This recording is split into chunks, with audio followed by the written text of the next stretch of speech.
හොඳයි පුතේ උසස් පෙළ ජෛව පද්ධති තාක්ෂණ වේද 12 වෙනි ශ්‍රේණියේ 9 වන ඒකකට අදාළ සමාලෝචන ප්‍රශ්න ඉදිරි පුතේ අපි සාකච්ඡා කරන්නේ. මේ වෙනකොට අපි ආදරණීය දෝල පුතාලත් එක්ක ප්‍රශ්න 100ක් සාකච්ඡා කරලා ඉවරයි පුතේ. 101 වෙනි ප්‍රශ්නෙටයි අපි යන්නේ ආරම්භ කරමු පුතේ. පටල පෙරීම මගින් ආහාර සකස් කරන්නේ කෙසේද කියලා අහලා තියෙනවා පුතේ. අපි ආහාර සකස් කිරීම සම්බන්ධ නව ප්‍රවණතා ගැන ඉදිරි පුතේ කතා කරේ. අපි ආහාර සරු කිරීම ගැන කතා කරා. ආහාර ප්‍රබල කිරීම ගැන කතා කරා. ඒ වගේම ආහාර වලට අගය එකතු කිරීම ගැන කතා කරා දුවේ පුතේ. ඒ වගේම අධිපීඩන සැකසීම ගැන කතා කරා පුතේ. විද්‍යුත් ස්පන්දන තාපන ක්‍රමයේ මගින් ආහාර සකස් කිරීම ගැන කතා කරා දුවේ පුතේ. අපි දැන් බලන්න යන්නේ පටල පෙරීම මගින් ආහාර සකස් කිරීම පුතේ. 101 වෙනි ප්‍රශ්නය පුතේ. පටල පෙරීම මගින් ආහාර සකස් කරන්නේ කොහොමද කියන එකයි පුතේ අපි අහන්නේ. හරි. බලන්න පුතේ මේකෙදි ඊතා කුඩා සිදුරු සහිත පෙරන ෆිල්ටර්ස් මගින් පෙරහර ඉතාමත්ම කුඩා සිදුරු සහිත පෙරණ භාවිතා කරන්න පුතේ මේ සඳහා බලන්න. ඉතා කුඩා සිදුරු සහිත පෙරණ මගින් පුතේ අවලම්බිත ද්‍රව්‍ය සහ ශුද්‍ර ජීවීන් පෙරා ඉවත් කිරීම සිදු කරයි. මේ ආහාර තුල අවලම්බනය වෙලා තියෙන ද්‍රව්‍ය පුතේ. මේ අවලම්බිත ද්‍රව්‍ය කියපුවාම අපි දන්නවා පුතේ අපි ජලය අපි යම් කිසි ස්ථානයකට ගිහිල්ලා ජල ප්‍රභවයක් අසලට ගිහිල්ලා අපි වැවකට හරි කොහේ හරි අපි ට්‍රිප් එකක් ගිහපුවාම නාන්න අපි කියමුකෝ අනුරාධපුරේ පොළොන්නරුව වගේ ගියොත් අපි වැවකට හරි ජලාශයකට හරි අපි වතුර තියෙන ස්ථානයකට ඇලකට බැහැලා අපි ඉස්සෙල්ලා වතුර දෝතක් අතට අරන් බලනවා. වතුර දෝතක් අතක් බලනකොට සමහරලාට අපි කෑලි කෑලි වගේ ජලය අවලම්බන ජලය අපි දන්නවා අපිට පේන දැන් මේ අවලම්බිත අංශු ගත්තාම පුතේ ඊතා කුඩා ඝන අංශු වේවා. ඒ කියන්නේ සමහරලාට මේවා මේ ඊතා කුඩා ඝන අංශු අවලම්බිත අංශු පීඩය හැටවත් පේන්නේ නැහැ. අපි ජලයේ ස්වල්පයක් අරගෙන පුතේ වීදුරු කදාවක් මත එක විසිරුව හැරලා ඒක අපි කවර් සෙට් එකකින් වහලා බලනකොට අපිට මේ ඝන මේ අංශු වල චලනය බලා ගන්න පුළුවන් පුතේ මේ ඊතා කුඩා ඝන අංශු නැත්තම් කලිල අංශු වල අහඹු චලිතයන් අපිට නිරීක්ෂණය කරලා බලන්න පුළුවන් පුතේ. ඉතින් අපි මේ ජලය ටිකක් අරගෙන බලපුවම ඊයා කෑලි කියනවා. විවිධ ද්‍රව්‍ය අපිට පියවිහට පේනවා වගේම පුතේ මේ ජලය තුල මේ අවලම්බණය වෙලා තියෙනවා. මේ ජලයේ වර්ණයටත් හේතු වෙන්නේ මෙන්න මේ අවලම්බිත ද්‍රව්‍ය තමයි පුතේ. අපි දන්නවා ජලයේ ආවිලතාවයට හේතු වෙන්නේ මේ අවලම්බිත ඊතා කුඩා ඝන අංශු පුතේ. අපි කියනවා ජලයේ ආවිලතාවය නේද පුතේ බොරතාවය කියලාත් අපි කියනවා ජලය ගන්න. එතකොට මේ ආහාර වලත් මේ විදිහට පුතේ විවිධ ද්‍රව්‍ය අවලම්බණය වෙලා තියෙනවා පුතේ. අවලම්බිත ද්‍රව්‍ය තියෙනවා පුතේ. මේ ඊතා කුඩා අංශු මේවා තුල අවලම්බණය වෙලා තියෙනවා. ඒ වගේම මේවා තුල පුතේ ශුද්‍ර ජීවීන් ඉන්නවා. මෙන්න මේවා මේ පෙරණ තුලින් පුතේ පෙරලා ඉවත් කරන්න පුළුවන්. අවලම්බිත අංශු වගේම පුතේ මේ ආහාර තුල ඉන්න ශුද්‍ර ජීවීන් ආහාර තුල අන්තර්ගත ශුද්‍ර ජීවීන් පුතේ අපිට ෆිල්ටර් කරලා මේවා තුලින් පෙරලා ආහාරේ අපිට ෆිල්ටරේට් එක විදියට ගන්න පුළුවන් පුතේ මේවා පෙරණ තුල ඉතුරු වෙනවා පෙරණ තුලින් පෙරී යන ආහාරය අපිට ඉවත් කර ගන්න පුළුවන්. රයිට් එහෙනම් බලන්න පුතේ මෙහිදී ඊතා කුඩා සිදුරු සහිත පෙරණ මගින් පුතේ අවලම්බිත ද්‍රව්‍ය හා ශුද්‍ර ජීවීන් පෙරලා ඉවත් කරන්න පුළුවන්. පෙරා ඉවත් කරන්න පුළුවන් පුතේ. ෆිල්ටරේට් එක අපිට ගන්න පුළුවන්. අදාළ ද්‍රව්‍ය ආහාර ද්‍රව්‍ය විදියට. ඊතා කුඩා අංශු ඝන අංශු අවලම්බනය වෙලා තියෙන ද්‍රව්‍ය පුතේ අවලම්බිත ද්‍රව්‍ය වගේම ශුද්‍ර ජීවීන් පෙරා ඉවත් කර ගැනීම සිදු කරන්න පුළුවන්. රයිට් බලන්න පුතේ. මෙහිදී ඊතා කුඩා සිදුරු සහිත පෙරණ මගින් මොනවද පුතේ? අවලම්බිත ද්‍රව්‍ය සහ අංක 2 ශුද්‍ර ජීවීන් පුතේ පෙරා ඉවත් කිරීම සිදු කරනවා. බලන්න මේවා ප්‍රමාණය කොච්චරද පුතේ? මයික්‍රෝමීටර ප්‍රමාණයේ සිට නැනෝමීටර ප්‍රමාණය දක්වා. මයික්‍රෝමීටර කියන සංකේතය අපි මේ අහකට දක්වන්නේ. මයික්‍රෝමීටර කියපුවම 10 ඍණ 6යි. නැනෝ කියනකොට 10 ඍණ 9යි. පිකෝ කියනකොට අපි දන්නවා 10 ඍණ 12යි. දශම ස්ථාන සංඛ්‍යාව. මිලි කියනකොට සෙන්ටි කියනකොට නෙවෙයි සෙන්ටි කියනකොට අපි දන්නවා 10 ඍණ 2යි. මිලිමීටර්ස් කියනකොට 10 ඍණ 3යි. රයිට්. ප්‍රමාණය බලනකො මයික්‍රෝමීටර කියපුව 10 ඍණ 6යි. 10 ඍණ 6යි. නැනෝමීටර්ස් කියද්දි 10 ඍණ 9යි. පිකෝමීටර කියද්දි තමයි 10 ඍණ 12ක් එන්නේ. එහෙනම් මේක මයික්‍රෝමීටර සිට නැනෝමීටර දක්වා ප්‍රමාණය පටල තියෙනවා පුතේ. මයික්‍රෝමීටර කියපුව දශම ස්ථාන 6යි නේද පුතේ? 0.6යි. නැනෝ කියද්දි දශම ස්ථාන 9ක්.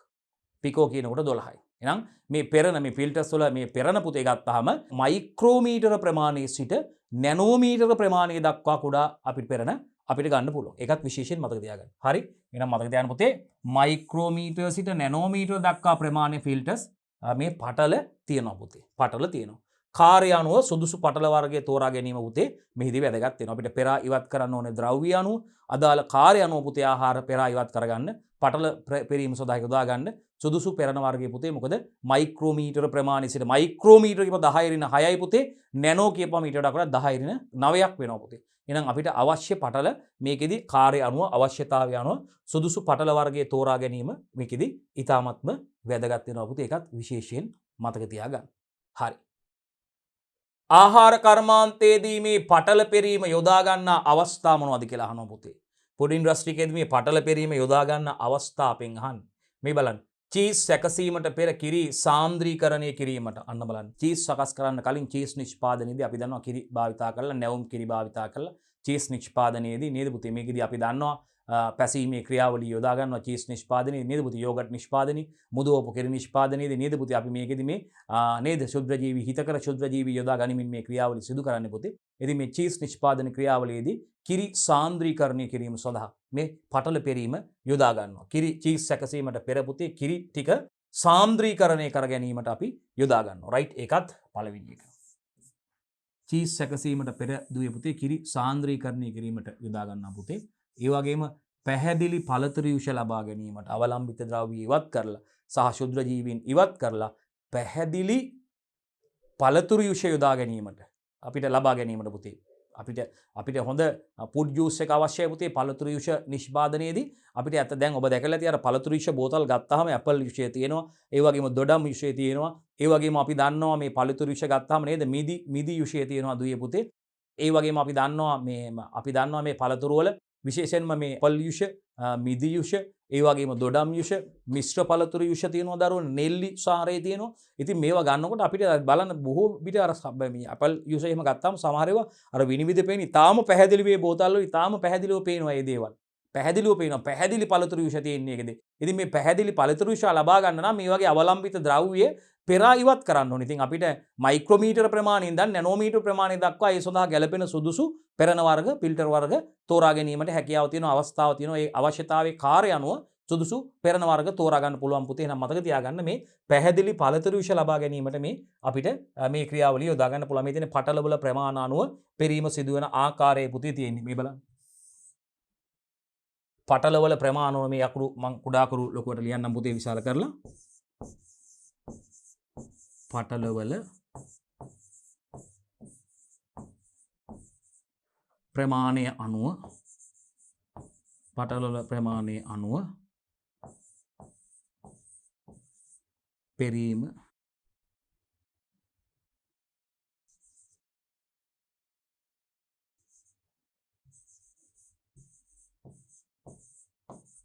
සිදුවන අයුරු පුතේ පෙන්වුම් කරලා තියෙනවා. මේ බලන්න මේ පටලවල ප්‍රමාණ අනුව මේ බලන්න මේ සුද්ධ ජීවීන් අවලම්බිත ද්‍රව්‍ය තියෙනවා පුතේ. මේ බලන්න මේ පටලවල ප්‍රමාණ අනුව මේ බලන්න ඒවා පෙරී ආකාරයෙන් මේ බලන්න. රයිට්. පටලවල ප්‍රමාණය අනුව මේ පෙරීම සිදුවන ආකාරය පෙන්වුම් කරලා තියෙනවා. සුද්ධ ජීවීන් සහ අවලම්බිත ද්‍රව්‍යයේ පුතේ මේ පටල වලින් පෙරීම සිද්ධ වෙන්නේ. මේ පටල වල ප්‍රමාණය මයික්‍රෝමීටර ප්‍රමාණයේ සිට නැනෝමීටර ප්‍රමාණය දක්වා අපිට තෝරගන්න පුළුවන් පුතේ. මේ බලන්න පටල වල ප්‍රමාණය අනුව පෙරීම සිදුවන ආකාරයයි පුතේ මේ පෙන්වුම් කරලා තියෙන රූපේ. රයිට්. පැහැදිලි දුවල පුතාලට. ප්‍රශ්න අංක 103 අපෙන් අහනවා මේ ආහාර සැකසීම සඳහා මේ නව ප්‍රවණතා භාවිතා කිරීමේ වාසි කිහිපයක් සඳහන් කරන්න කියලා පුතේ. ආහාර සැකසීම සම්බන්ධ නව ප්‍රවණතා යටතේ අපි කතා කරා පුතේ.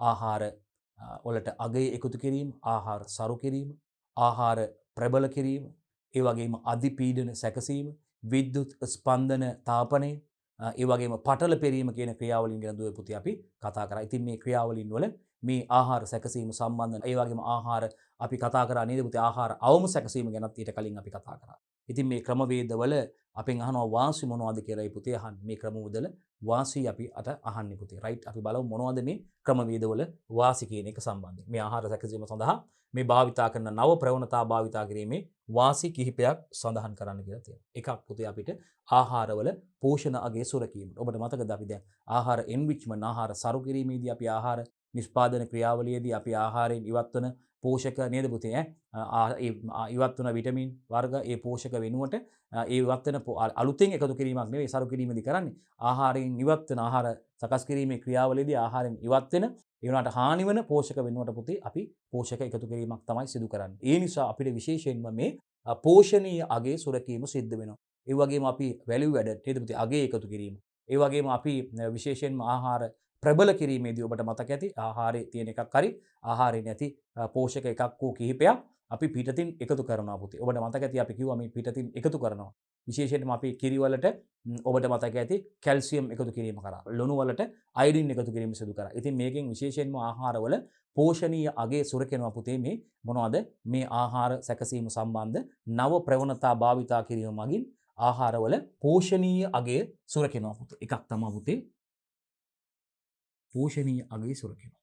ඒ වගේම මේ ආහාර සඳහා තියෙන වෙළඳපොළ ඉල්ලුම වැඩි කරගන්න පුළුවන්. දැන් මේ මැරිනේටඩ් චිකන්, ඒ වගේම දුම් ගැසූ චිකන්, පදම් කළ කුකුල් මස්, ස්මෝක් චිකන් නැත්නම් දුම් ගැසූ කුකුල් මස් මේ ආහාරවලට අගය එකතු කිරීමේදී පුතේ කුළුබඩු එකතු කරලා මේ අගය එකතු කිරීමේදී දුම් ගැසීම වගේ ක්‍රියාවලදී වැනි අගය එකතු කිරීමේ ක්‍රියාවලදී මේ චිකන් කුකුල් මස් වලට මේ සදා වෙළඳපොළ ඉල්ලුම වැඩි වෙනවා. ඒක රසවත් නේද පුතේ? ඒකේ අපි ස්වාද පැතිකඩ වෙනස් වෙනවා නේද පුතේ? පැහැය සුවඳ මේ අපි ආහාරයේ ගුණාත්මක ලක්ෂණ ගත්තාම පුතේ අපිට ඒ වගේ මේ විශේෂිත බවක් රසවත් බව වැඩි වෙනවා. ඒ වගේම පෝෂණීය අගේ වැඩි වෙනවා.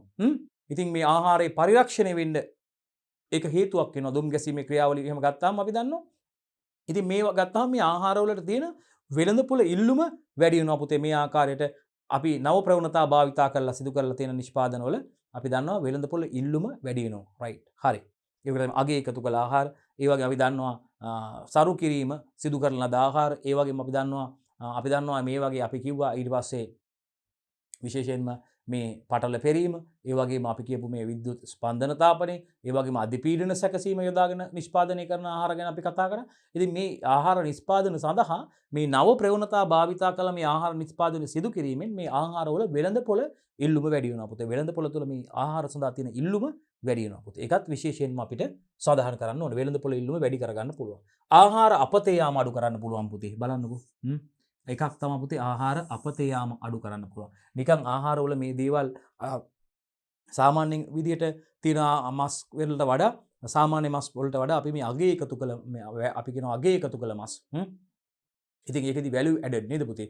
අගේ යම්කිසි අගයක් එකතු කරනවා මේ වගේ පදම් කරනකොට මේ ආහාරයට විවිධ අපි කුළුබඩු වගේ දේවල් එකතු කරලා මැරිනේටඩ් චිකන් හද දුම් ගැසීමේදී සඳහා සුදුසු ඒ ද්‍රව්‍ය භාවිතා කරලා තමයි මේ ක්‍රියාවලිය සිදු කරන්නේ. ඉතින් මේ ආහාරයට අගයක් එකතු වීමෙන් මේ ආහාර අපතේ යාම වළක්වනවා පුතේ. ඒ වගේ ආහාර සරු කිරීම මගිනුත් ඒකයි වෙන්නේ පුතේ. රයිට්? ඒ වගේම ආහාර ප්‍රබල කිරීම මගිනුත් පුතේ අපි දන්නවා ආහාර නාස්තිය වළකිනවා. ඒ ආහාර පිළිබඳ පුතේ අර අපි කිව්ව වෙළඳපොළ ඉල්ලුම වැඩි වෙනවා වගේම එවැනි ආහාර සඳහා මේ ආහාර නාස්තිය වළක්ව ගන්න පුළුවන්. ආහාර නාස්තිය වළක්වා ගැනීම සඳහා ඒක හේතුවක් වෙනවා. ඒ වගේම තමයි පුතේ ආහාරවල සෙල්ෆ් ලයිෆ් එක නැත්තම් ආහාරවල ජීව කාලය වැඩි කරගන්න පුළුවන්. ඒ ක්‍රමවලදී මේ ආහාර පරිරක්ෂණයකුත් වෙනවා. දැන් දුම් ගැසීමේදී ආහාර පරිරක්ෂණයක් වෙනවා කියලා අපි කතා කරා පුතේ. ඉතින් ඒ වගේම අපි කිව්වා අර විශේෂයෙන්ම නේද විද්‍යුත් ස්පන්දන තාපනයෙන් සුද්ධ ජීවීන් ඉවත් කරනවා කියලා අපි කිව්වා. නේද පුතේ? ඒ වගේම අපි කිව්වා ආහාර අධිපීඩන සැකසෙමුත් අධිපීඩනයක් යොදා ගැනීම මගින් අපි ඒකෙදිත් කිව්වා මේ ආහාරවල නිසුද්ධ ජීවීන්ට බලපෑමක් ඇති කරනවා. ඉතින් ඒකත් මේ අපිට විශේෂයෙන්ම මේකෙදි අපි කිව්වා මේක මේ විශේෂයෙන්ම සිසිල් පැස්ටරීකරණය කියලා අපි කිව්වා ඒක නේද පුතේ? මේ තාපමය නොවන ක්‍රියාවලියක් මගින් සිදුවන ක්‍රියාවලියක් කිව්වා විද්‍යුත් ස්පන්දන තාපනය භාවිතා කරලා සිදු කරන ක්‍රියාවලියත්. ඉතින් මේ නිසා මේ ආහාර කල් තියාගන්න පුළුවන්. ආහාරයේ අර අපි කියපු ගුණාත්මක ලක්ෂණ නොයනස්ව මේක පවත්වා ගන්න පුළුවන්. පරිරක්ෂණය කරගන්න පුළුවන්. නිසා ආහාරයේ ඒ මගින් ආහාරයේ ආයු කාලය මේ ඒ කියන්නේ තියාගන්න පුළුවන් උපරිම කාලයක් අපිට මේක තියාගන්න පුළුවන්. ඒක කාලේ සෙල්ෆ් ලයිෆ් එක නැත්නම් ආහාරයේ ජීව කාලයේ වැඩිවීම සඳහා ඒක හේතුවක් වෙනවා. ඒ වගේම පෝෂණීය අගේ අවශ්‍ය පරිදි සකස් කරගන්න පුළුවන් පුතේ. බලන්නකෝ. ආහාර ප්‍රබල කිරීමේදී අපිට ආහාරයක තියෙන දෙයක් හෝ ආහාරයක තියෙන දෙයක් නැත්නම් ආහාරයක නැති දෙයක් හෝ අපිට පෝෂක වර්ග කිහිපයක් පිටතින් එකතු කරන්න පුළුවන් පුතේ. ඒ වගේම අපි කියනවා එන්රිච්මන්ට් එකේදී අපි කියනවා මොකද්ද විශේෂයෙන්ම ආහාරයට අගය ආහාරයට අපි කියනවා විශේෂයෙන්ම ආහාර සරු කිරීමේ නේ ආහාර සරු කිරීම එන්රිච්මන්ට් එකේදී අපි කියනවා ආහාර නිෂ්පාදන ක්‍රියාවලියේදී ආහාරෙන් ඉවත් වෙන පෝෂක එකක් හෝ කිහිපයක් අපිට පිටින් එකතු කරන්න පුළුවන්. රයිට්? හරි. ආහාරයක තියෙන එකක් ඉවත් වෙච්ච එකක් එකතු කරන්න පුළුවන්. ඉතින් ඒකදී අපිට විශේෂයෙන්ම මේ ඒ වගේම ප්‍රබල කිරීමේදී අපිට ආහාරය නැති එකක් ආහාරයට අලුතින් එකතු කරන්න පුළුවන්. නේද පුතේ? ඉතින් ඒක නිසා මේ පෝෂණ අගය අපිට අවශ්‍ය පරිදි ආහාරවල සකස් කරගන්න පුළුවන්. දැන් අපි අර පිරි නිෂ්පාදනයේදී ආහාරයෙන් ඉවත් වෙන විටමින් වර්ග වෙනුවට අපි පිටතින් මේ විටමින් වර්ග ආහාරයට එකතු කරගන්න පුළුවන්. ඉතින් මේ ක්‍රියාවලිය ඒක නිසා මේ පෝෂණ අගය අපිට අවශ්‍ය පරිදි මේ ආහාරවල සුදුසු පරිදි නියමිත ප්‍රමාණයට සකස් කර ගැනීමට අවස්ථාවක් ලැබෙනවා පුතේ මේ ආහාර සම්බන්ධ නව ප්‍රවණතා භාවිතා කිරීමේ වාසියක් විදිහට අපිට ඒක කියන්න පුළුවන්. ඒ වගේම අඩු කාලයකදී මේ සකසා ගැනීමේ ක්‍රියාවලිය සිදු කරන්න පුළුවන්. අඩු කාලයකදී මේ ක්‍රියාවලිය සිදු කරගන්න පුළුවන් එකත් වාසියක්. 7 වෙනි එක. අමුද්‍රව්‍ය වලට වඩා ඉහළ වෙළඳපොළ මිලක් ලබා ගන්න පුළුවන්. අන්න බලන්න මේවා සකස් කිරීමට යොදා ගන්න මේ මූලික අමුද්‍රව්‍ය තියෙනවානේ පුතේ raw materials කියන්නේ. ඉතින් මේවා එකතු කරලා සකස් කරන අවසන් නිෂ්පාදනයේට මේ සකස් කිරීමට යොදා ගන්න අමුද්‍රව්‍ය වලට වඩා වැඩි මිලක් මේ අවසන් නිෂ්පාදනය සඳහා වෙළඳපොළේදී යොදා ගන්න පුළුවන්. සාමාන්‍ය කුකුල් මස් වලට වඩා අපි දුම් ගැසූ කුකුල් මස් මිලෙන් වැඩි මිලක් තියෙනවා. ඉතින් රසෙත් වැඩි, ඒකේ ගුණාත්මක භාවයත් වැඩි. ඒකෙන් පදම් කළ කුකුල් මස් වල අගේ වැඩි. අගේ එකතු කළ කුකුල් මස් කියලා අපි කියන්නේ නේද පුතේ? දුම් ගැසූ සහ මැරිනේටඩ් චිකන් සහ ස්මෝක් චිකන්. ඉතින් සාමාන්‍ය මේ අමුද්‍රව්‍ය වලට අපිට වෙළඳපොලේ ලබා ගන්න පුළුවන් මිලට වඩා මේවා භාවිතා කළා මේ වගේ අගේ එකතු කරපුවාම, ආහාර සරු කරපුවාම, ඒ වගේම ආහාර ප්‍රබල කරපුවාම මේ විවිධ නවීන තාක්ෂණික ක්‍රමවේද භාවිතා කරලා ආහාර පරිරක්ෂණ ක්‍රම සිදු කරාට පස්සේ සාමාන්‍යයෙන් අමුද්‍රව්‍ය වලට වඩා වෙළඳපොළ තුල ඒවට වැඩි මිලක් ලැබෙනවා. වැඩි මිලක් ඒවට ලැබෙනවා. ප්‍රයිස් එක වැඩි. ඒ ඉහළ මිලක් ඒවට ලැබෙනවා. අමුද්‍රව්‍ය වලට වඩා වෙළඳපොළ ඉහළ මිලක් ඉහළ වෙළඳපොළ මිලක් ඒ සඳහා අපිට ලබා ගැනීමට හැකියාව ලැබෙනවා. ඒකත් දුර පුතාලා පැහැදිලිව මතක තියාගන්න ඕනේ. රයිට්. අපි යන 104 වෙනි ප්‍රශ්නේ පුතේ ආහාර සැකසීම සඳහා මේ නව ප්‍රවණතා භාවිතා කිරීමේ අවාසි කිහිපයක් සඳහන් කරන්න කියලා. ඇත්තටම පුතේ ඕනෑම ක්‍රියාවලියක අපි දන්නවා ඇඩ්වාන්ටේජස් වගේම ඩිස්ඇඩ්වාන්ටේජස් තියෙනවා. අපි 100% සාර්ථක ක්‍රම කොහෙවත් ලෝකේ තාම හොයාගන්නේ නැහැ. නේද පුතේ? ඕනම ක්‍රියාවලියක වාසි වගේම අපි මෙතෙක් කතා කරන අවාසි ටිකුත් තියෙනවා. ඉතින් අපි මේ දැන් මොනවද මේ ආහාර සකස් කිරීම සම්බන්ධ නව ප්‍රවණතා භාවිතේ ඩිස්ඇඩ්වාන්ටේජස් කියන එකයි අපි කතා කරන්න යන්නේ. අධික ප්‍රාග්ධනයක් අවශ්‍ය මේ සමහර ක්‍රියාවලි සඳහා පුතේ මේ භාවිතා කරපු ක්‍රියාවලි සඳහා මේ ක්‍රමවේද සඳහා අධික ප්‍රාග්ධනයක් මූලික වියදමක් ප්‍රාග්ධනයක් අවශ්‍යයි පුතේ. ඒ වගේම මේ එකක්වත් දැනුම නැතුව පුහුණු ශ්‍රමිකයන් නැතුව පුහුණු ශ්‍රමයේ නැතුව මේ කටයුතු කරන්න බෑ. පුහුණු ශ්‍රමය අවශ්‍ය වෙනවා අනිවාර්යයෙන්. ඒ සඳහා දැනුම තියෙන අය, පළපුරුදු අය පුහුණු ශ්‍රමය අවශ්‍යයි පුතේ. ඒකට වියදමක් යනවා. ඉතින් ඒක ඩිස්ඇඩ්වාන්ටේජ් එකක් අවාසියක් විදිහට අපිට හඳුන්වන්න හැම කෙනෙකුටම කරන්න බෑ. අධික ප්‍රාග්ධනයක් අවශ්‍යයි, පුහුණු ශ්‍රමය අවශ්‍යයි. උපදේශන සේවා අවශ්‍ය වෙනවා පුතේ අනිවාර්යයෙන් මේ සඳහා. මේවා නිකන් කරන්න බෑ. මේ විද්‍යුත් ස්පන්දන තාපනය, ඒ වගේම අපි කියන මේ අධිපීඩන සැකසීම, පුතේ මේ ප්‍රබල කිරීම, මේ සරු කිරීමේ ක්‍රියාවලි, අගේ එකතු කිරීම, මේවට උපදේශන සේවාවන් අවශ්‍යයි පුතේ. මේ කොහොමද මේ ප්‍රමාණ සකස් කරගන්නේ? එකතු කරන්නේ කොහොමද? උණුම දෙකට මේවට මේ ක්‍රියාවලි මේ නවීන තාක්ෂණික ක්‍රමවේද භාවිතා කරලා සිදු කරන මේ නව ප්‍රවණතා ආහාර නිෂ්පාදනය සම්බන්ධ නව ප්‍රවණතා කටයුතු සිදු කරනකොට දැන් උපදේශන සේවාවන් අත්‍යවශ්‍යයෙන්ම අවශ්‍යයි පුතේ. උපදේශන සේවාවන් අවශ්‍ය වෙනවා. හරි. 4. ආරම්භක අමුද්‍රව්‍යයේ තිබූ පෝෂණ සංයුතිය ඒ වගේම පෝෂණ පැතිකඩ වෙනස් වෙන්න පුළුවන්. මුල් අමුද්‍රව්‍යයේ තිබ්බ පෝෂණ සංයුතිය ඒකේ කන්ටෙන්ට් එක ඒ වගේම පෝෂණ පැතිකඩ වෙනස් වෙන්න පුළුවන් හැකියාවක් තියෙනවා පුතේ මේ ආහාර සකස් කිරීමේ මේ නව ප්‍රවණතා භාවිතා කරලා ආහාර සකස් කිරීමේදී ආහාර සකස් කිරීමට යොදාගත්ත මුල් අමුද්‍රව්‍යයේ පෝෂණ සංයුතිය වගේම ඒවාහි පෝෂණ පැතිකඩ වෙනස් වීමකට ලක් වෙන්න පුළුවන් පුතේ. ඒව තමයි මේ ආහාර සැකසීමේ නව ප්‍රවණතාවල දකින්න පුළුවන් අඩුපාඩු නැත්නම් ඩිස්ඇඩ්වාන්ටේජස් විදිහට අපිට දුල පුතාලට හඳුන්වලා දෙන්න පුළුවන්. හොඳයි දරුවෝ. ඒ වගේම ආහාර විවිධාංගීකරණයේදී යොදා ගන්නා සමහර තාක්ෂණික උපක්‍රම හා යොදා ගන්නා රසායනික ද්‍රව්‍ය සෞඛ්‍ය ආරක්ෂිත බවට තර්ජනයක් වෙන්න පුළුවන්. විශේෂයෙන්ම විවිධාංගීකරණය කරන ආහාර වලට උදාහරණ කුකුල් මස් වගේ දෙයක් විවිධාංගීකරණය කරන ලද කුකුල් මස් වලට උදාහරණ තමයි පුතේ සොසේජස් සහ මීට් බෝල්ස්. මොනවද පුතේ? සොසේජස් සහ මීට් බෝල්ස්. ඒකත් මතක තියාගන්න. විශේෂයෙන්ම ආහාර විවිධාංගීකරණය කියන්නේ පුතේ අපි දන්නවා එකම ආහාරයේ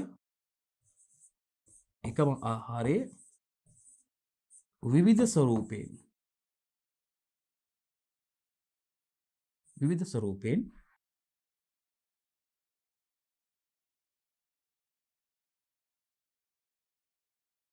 වෙළඳපොළට එකතු කිරීම. නැත්නම් වෙළඳපොළට ඉදිරිපත් කිරීම. එකම ආහාරයේ විවිධ ස්වරූපයෙන් වෙළඳපොළට ඉදිරිපත් කිරීම කියලා අපි කියනවා. විවිධ ස්වරූපයෙන් ඉදිරිපත් කිරීම.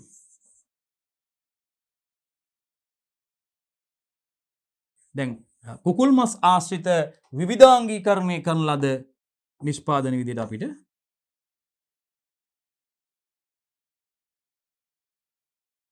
සොසේජස් සහ මීට් බෝල්. මීට් බෝල්ස් අපිට හඳුන්වන්න පුළුවන්. මතක තියාගන්න. ආහාර විවිධාංගීකරණය කියන්නේ එකම ආහාරයේ විවිධ ස්වරූපයෙන් වෙළඳපොළට ඉදිරිපත් කරන එක. දැන් කුකුල් මස් ආශ්‍රිත නිෂ්පාදන කුකුල් මස් අපිට මේ ආහාර විවිධාංගීකරණයේදී ආහාරයේ මූලික ස්වරූපය වෙනස් වෙනවා. අවසන් නිෂ්පාදනය තුළ දැක් ගන්න බෑ. දැන් කුකුල් මස් වල තමයි අමුද්‍රව්‍ය යොදාගෙන කුකුල් මස් අඹරලා ඒවට කුළු බඩු එකතු කරලා පිරවීම සිදු කරන්නේ. අපි දන්නවා සොසේජස් නිෂ්පාදනයේදී මස් බෝල හදනකොටත් එහෙමයි මස් අඹරා ගැනීම සිදු කරනවා. ඉතින් මේ අවසන් නිෂ්පාදනය තුළ මීට් බෝල් එකේ සහ සොසේජස් කරල තුළ අපිට අර අමුද්‍රව්‍ය වල මූලික ස්වරූපය අවසන් නිෂ්පාදනයේ දැක් ගන්න බෑ. අර කුකුල් මස් කෑල්ලක තියෙන ස්වරූපේ අර සොසේජස් එකේ අපිට දැක් ගන්න බෑ. ඒක සකස් කරලා වෙනම තියෙන්නේ. ඒතර එහෙනම් මතක තියාගන්න ආහාර විවිධාංගීකරණයේදී මේ ආහාර නිෂ්පාදනයේ යොදා ගන්න අමුද්‍රව්‍ය වල මූලික ස්වරූපය අපිට අවසන් නිෂ්පාදනය තුළ දැක ගන්න හැකියාවක් නැහැ. එකම ආහාරයේ විවිධ ස්වරූපයෙන් ඉදිරිපත් කරනවා. දැන් කිරි ආශ්‍රිත නිෂ්පාදන ගත්තාම යෝගට් විදියට, මුදවාපු කිරි විදියට, චීස් විදියට ඒ විදියට මේ වෙළඳපොළට ඉදිරිපත් කරන්න පුළුවන්. එකම ආහාරයේ විවිධ ස්වරූපයෙන් අපිට වෙළඳපොළට ඉදිරිපත් කිරීමේ හැකියාව තියෙනවා. රයිට්? මතක තියාගන්න. අර ආහාරයේ මූලික ස්වරූපයේ විවිධාංගීකරණයේදී අවසන් නිෂ්පාදනය තුළ දැක ගන්න අවස්ථාවක් නැහැ. මතක තියාගන්න. ආහාර විවිධාංගීකරණයේදී යොදා ගන්නා සමහර තාක්ෂණික උපක්‍රම ඒ වගේම යොදා ගන්න රසායනික ද්‍රව්‍ය සමහර අවස්ථාවල මේ සොසේජස් නිෂ්පාදනයේදී වාණිජ වශයෙන් ව්‍යාපාරයක් විදිහට කරනකොට මේක අපි මහා පරිමාණයෙන් කරනකොට යොදා ගන්න මේ විශේෂයෙන්ම මේ යොදා ගන්න බන්ධනකාරක විදිහට වගේ යොදා ගන්න සෝඩියම් අපි කිව්ව නයිට්‍රේට් වගේ දේවල් පිළිකාකාරක විදිහට කටයුතු කරන්න පුළුවන් මේ රසායනික ද්‍රව්‍ය. හරි. ඒකයි විශේෂයෙන්ම කිව්වේ පුතේ. විශේෂයෙන් පුතේ මේ ආහාර විවිධාංගීකරණයේදී යොදා ගන්න සමහර තාක්ෂණික උපක්‍රම වගේම යොදා ගන්න රසායනික ද්‍රව්‍ය පුතේ මේ සෞඛ්‍ය ආරක්ෂිත බවට තර්ජනයක් වෙන්න පුළුවන්. අපි අර කියපු රසායනික ද්‍රව්‍ය සෝඩියම් නයිට්‍රේට් වගේ දේවල් මේ මස් කර්මාන්තයේදී සකසන ලද මස් නිෂ්පාදන සඳහා විවිධාංගීකරණ ලද මස් නිෂ්පාදන සකස් කිරීමේදී යොදා ගන්න අර බැඳුම්කාරක විදිහට යොදා ගන්න ද්‍රව්‍ය විදිහට යොදා ගන්නා මේ සමහර සෝඩියම් නයිට්‍රේට් වගේ ද්‍රව්‍ය පිළිකාකාරක කාසිනෝජන් වෙන්න පුළුවන්. සෞඛ්‍ය ආරක්ෂිත බවට තර්ජනයක් වෙන්න පුළුවන්. ඒ වගේම යොදා ගන්න සමහර තාක්ෂණික උපක්‍රමත් සෞඛ්‍යයට තර්ජනයක් වෙන්න පුළුවන්. රයිට්? නිසි ඇසුරුම් හා ගබඩා තත්ත්ව නොමැති වීමෙන් මේ බරපතල සෞඛ්‍ය ගැටලු ඇතිවීම සිදු වෙන්න පුළුවන්. මේ නිෂ්පාදිත ආහාර සඳහා අපි දන්නවා නිසි ඇසුරුම් වගේම ඒ සඳහා සුදුසු ප්‍රශස්ත ගබඩා තත්ත්ව නැති වුණොත් මේ නිෂ්පාදන සඳහා අපිට බරපතල සෞඛ්‍ය ගැටලු ඒ හරහා සිදු වෙන්න පුළුවන්. ඒකත් විශේෂයෙන්ම මතක තියාගන්න. මේ ආකාර නිෂ්පාදනය කරන ආහාර ද්‍රව්‍ය අපි දන්නවා නිසි ඇසුරුම් ක්‍රමවේද භාවිතා කරලා ඇසුරුම් කරණය කරන්න ඕනේ. ඒ වගේම ඒවා ප්‍රශස්ත තත්ත්ව යටතේ ප්‍රශස්ත පාරිසරික තත්ත්ව යටතේ නිසි අයුරින් ගබඩා කිරීම ස්ටෝරේජ් කරන්න ඕනේ. ෆයිනල් ප්‍රොඩක්ට් ස්ටෝරේජ් එක නිබරදිම සිදු කරන්න. ඉතින් නිසි ඇසුරුම් වගේම නිසි ගබඩා තත්ත්ව නොමැති වූ මේ ආහාර සඳහා බරපතල අපිට සෞඛ්‍ය ගැටලු වලට මුහුණ පෑමට සිද්ධ වෙනවා. ඒකත් සුවිශේෂිත කරුණක් විදිහට මතක තබා ගැනීම අනිවාර්යයෙන්ම වැදගත් දුවේ විභාගයට මේ පිළිතුරු ලියනකොට ඒ පිළිතුරු නිවැරදිව ලියවෙන්න ඕනේ ආකාරයෙන්. හොඳයි. අපි යනවා 105 වෙනි ප්‍රශ්නෙට පුතේ. ශ්‍රී ලංකාවේ ආහාර සම්බන්ධ නීති පාලනය කරන ලබන පනත ගැන අහන්නේ පුතේ. ඇත්තටම ඉතාමත්ම වැදගත් කොටසකටයි අපි අවතීර්ණ වෙලා වෙන්නේ. විශේෂයෙන්ම ඔබ දන්නවා ශ්‍රී ලංකාවේ ආහාර සම්බන්ධ නීති රීති රෙගුලාසි ඇතුළත් පනත අපි දන්නවා ආහාර පනත 1980 අංක 26 දරන ආහාර පනත පුතේ. ඉතින් මේක අපි දන්නවා 1991 මේක සංශෝධනය වෙනවා පුතේ. 1991 සංශෝධිත පනතත් පිළිබඳව ඔබ අවධානය යොමු කරන්න ඕනේ. ඒ වගේම ආහාර පනත තුළ ආහාර ඇසුරුම් කිරීම, ආහාර ලේබල් කිරීම, ආහාර විකිරීම සඳහා ප්‍රදර්ශනය කිරීම, ඒ ආහාරට එකතු කරන ද්‍රව්‍ය නිෂ්පාදන කටයුතු සිදු කළ යුතු ආකාරය සම්බන්ධයෙන් හරි ඒ වගේ කටයුතු සම්බන්ධයෙන් පුතේ තොරතුරු විධිවිධාන සඳහන් වෙලා තියෙනවා. ඒ වගේම මේ සම්බන්ධ නිසි බලධාරියා විදිහට සෞඛ්‍ය සේවා අධ්‍යක්ෂ ජෙනරාල්වරයා මේකෙදි කටයුතු කරනවා. ඉතින් ඊට අමතරව විශේෂයෙන්ම මේ සඳහා සෞඛ්‍ය සේවා අධ්‍යක්ෂ ජෙනරාල්වරයා යටතේ මේ ආහාර සම්බන්ධයෙන් පුතේ මේ පළාත් වලට අපි දන්නවා මහජන සෞඛ්‍ය පරීක්ෂකවරු නැත්නම් PHI මහතුරු තමයි මේ විශේෂයෙන්ම ආහාර නිෂ්පාදන සම්බන්ධයෙන් මේ තොරතුරු ආහාර සාම්පල් අරගෙන ඒවා රස පරීක්ෂණ දෙපාර්තමේන්තුවට ඉදිරිපත් කරලා ඒවායේ ගුණාත්මක භාවය පිළිබඳව තහවුරු කරන නව නිෂ්පාදන වෙළඳපොළ තුළ තිබ්බොත් ඒ වගේ සාම්පල් නියදී අරන් ගිහිල්ලා රස පරීක්ෂණ වාර්තාවලට වාර්තා ලබා ගැනීම සඳහා ඒවා යවනවා දරුවනේ. මොකද පාරිභෝගික ආරක්ෂාව සහ සුරක්ෂිතතාවය සම්බන්ධයෙන් විශේෂයෙන් කටයුතු කරනවා පාරිභෝගික සේවා අධිකාරිය තියෙන දරුවනේ. ඒ වගේම සෞඛ්‍ය පෝෂණ අමාත්‍යාංශය තියෙනවා පුතේ. ප්‍රධාන නිසි බලධරයා විදිහට කටයුතු කරන මේ සම්බන්ධයෙන් ඒ අනිත් අය වගේ කිය යුතු ප්‍රධාන නිලධාරියා විදිහට සෞඛ්‍ය සේවා අධ්‍යක්ෂ ජෙනරාල්වරයා, සෞඛ්‍ය අධ්‍යක්ෂ ජෙනරාල්වරයා අපිට හඳුන්වන්න පුළුවන්. එහෙනම් පුතේ මේ පනත තමයි අපි දන්නවා ප්‍රධාන වශයෙන්ම ශ්‍රී ලංකාවේ ආහාර සම්බන්ධ නීති පාලනය කරන ලබන පනත තමයි පුතේ 1980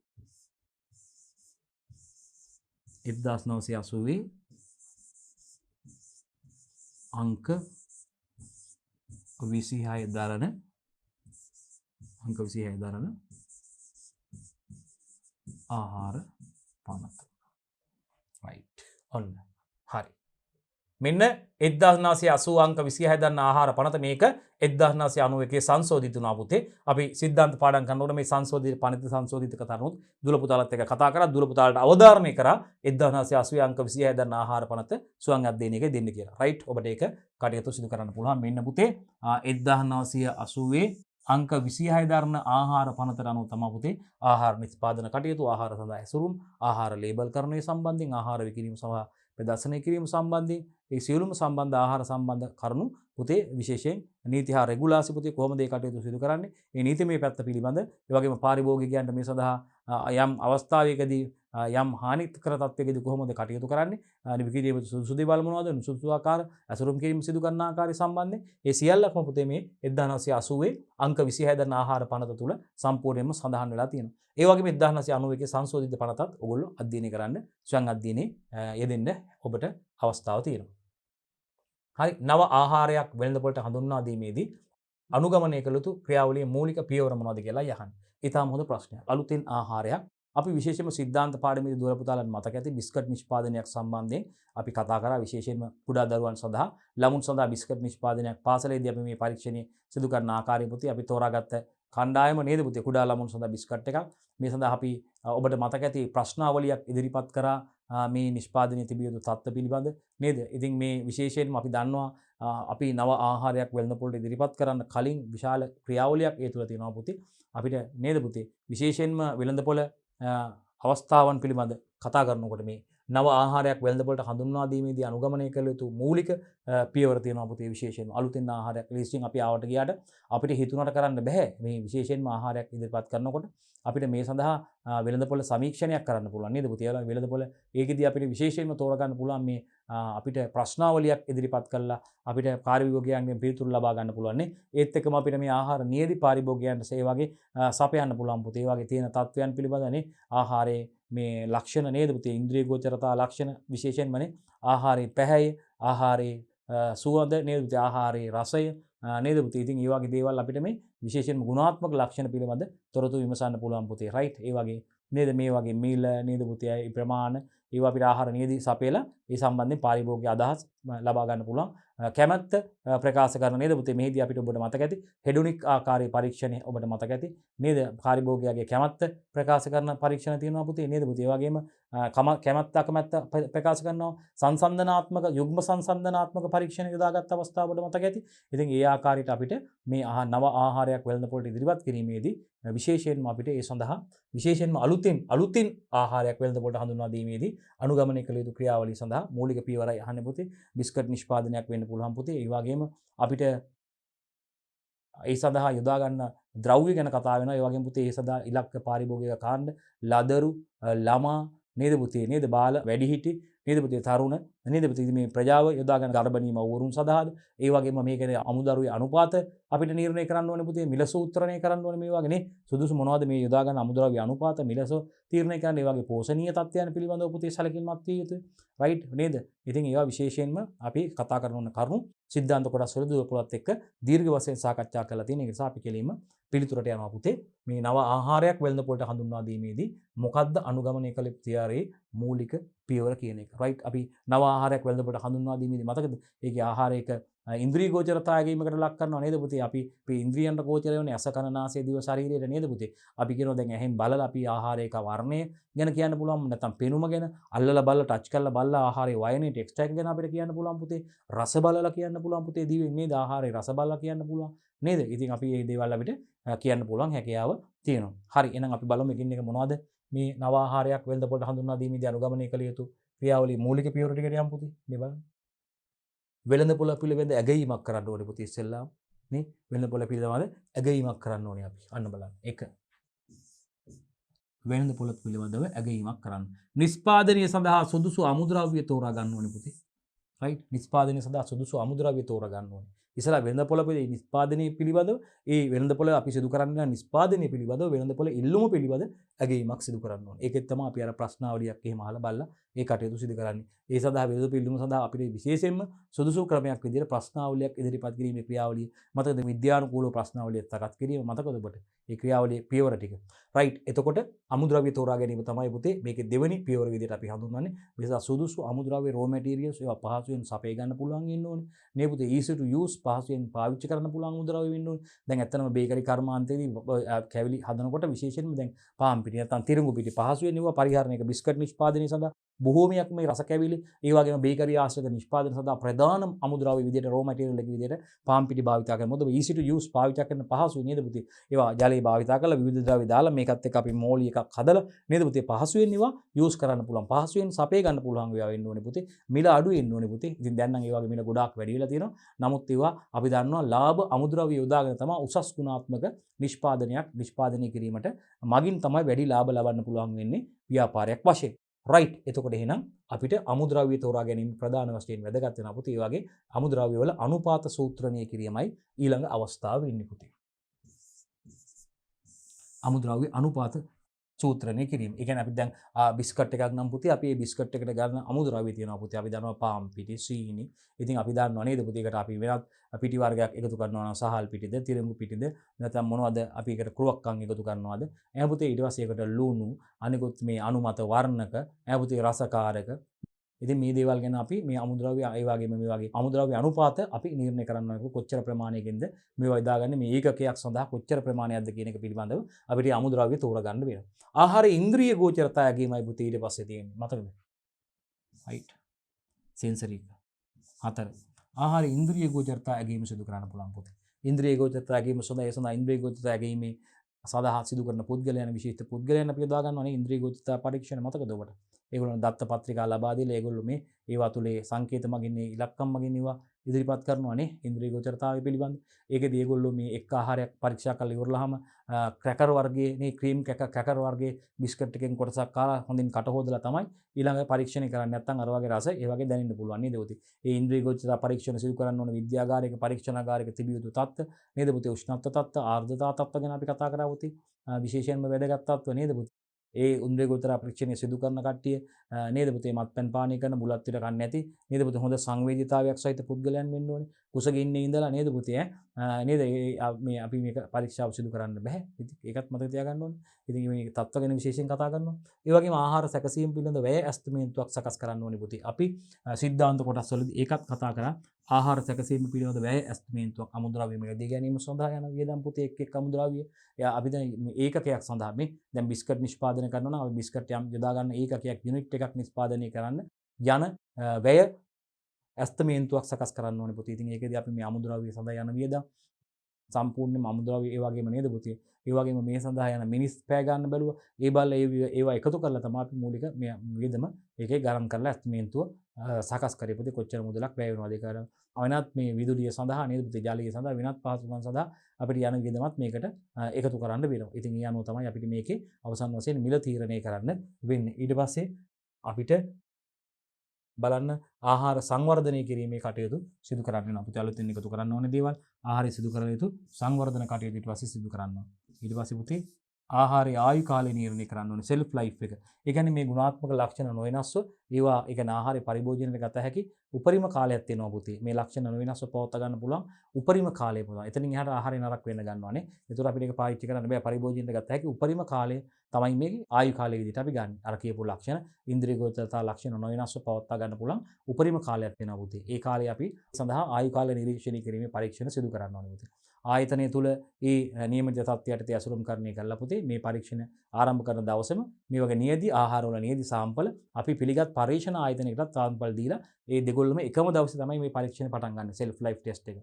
ඉතින් දින අපි ආහාර අණුව දින සති මාස ඒවා අපි නිරීක්ෂණය කළා මේ වගේ ලක්ෂණ වෙනස් වෙන ආකාරය නිරීක්ෂණය කළා ඒවා ඉන්ද්‍රිය ගෝචරතාවය සඳහා අපිට නැත්නම් අපිට සමා වෙන්න මේකේ සෙල්ෆ් ලයිෆ් එක නැත්නම් ආයු කාලය පිළිබඳ තීරණයක් ගන්න පුළුවන්. ඒ සඳහා ප්‍රකාශ කරන්න පුළුවන්. එහෙනම් ආහාරයේ ආයු කාලය නිර්ණය කරන්න ඕනේ. අපි කියනවා සෙල්ෆ් ලයිෆ් ටෙස්ට් එක. විශේෂයෙන්ම තත්ත්ව කළමනාකරණ පද්ධති ක්‍රියාත්මක වීමේදී මේ ආයු කාලය සඳහා පරීක්ෂණ පවත්වා ගන්න ඕනේ. ඒ වගේ ෆයිල්ස් තියා ගන්න ඕනේ. ආයු කාලය පරීක්ෂා කරපු ඒ පරීක්ෂණ වාර්තා සකස් කර ගන්න ඕනේ. පුතේ ඒ අනුව තමයි යම්කිසි ආහාර නිෂ්පාදනයක් සඳහා ආයු කාලය තීරණය කරන දින 15ක්ද මාසයක්ද අවුරුද්දක්ද මාස 3ක්ද 6ක්ද කියන එක තීරණය කරන්නේ මේ ආයු කාලය පිළිබඳ පරීක්ෂාවක් සිදු කිරීමෙන් අනතුරුවයි. සෙල්ෆ් ලයිෆ් ටෙස්ට් එකක් කරන්න ඕනේ.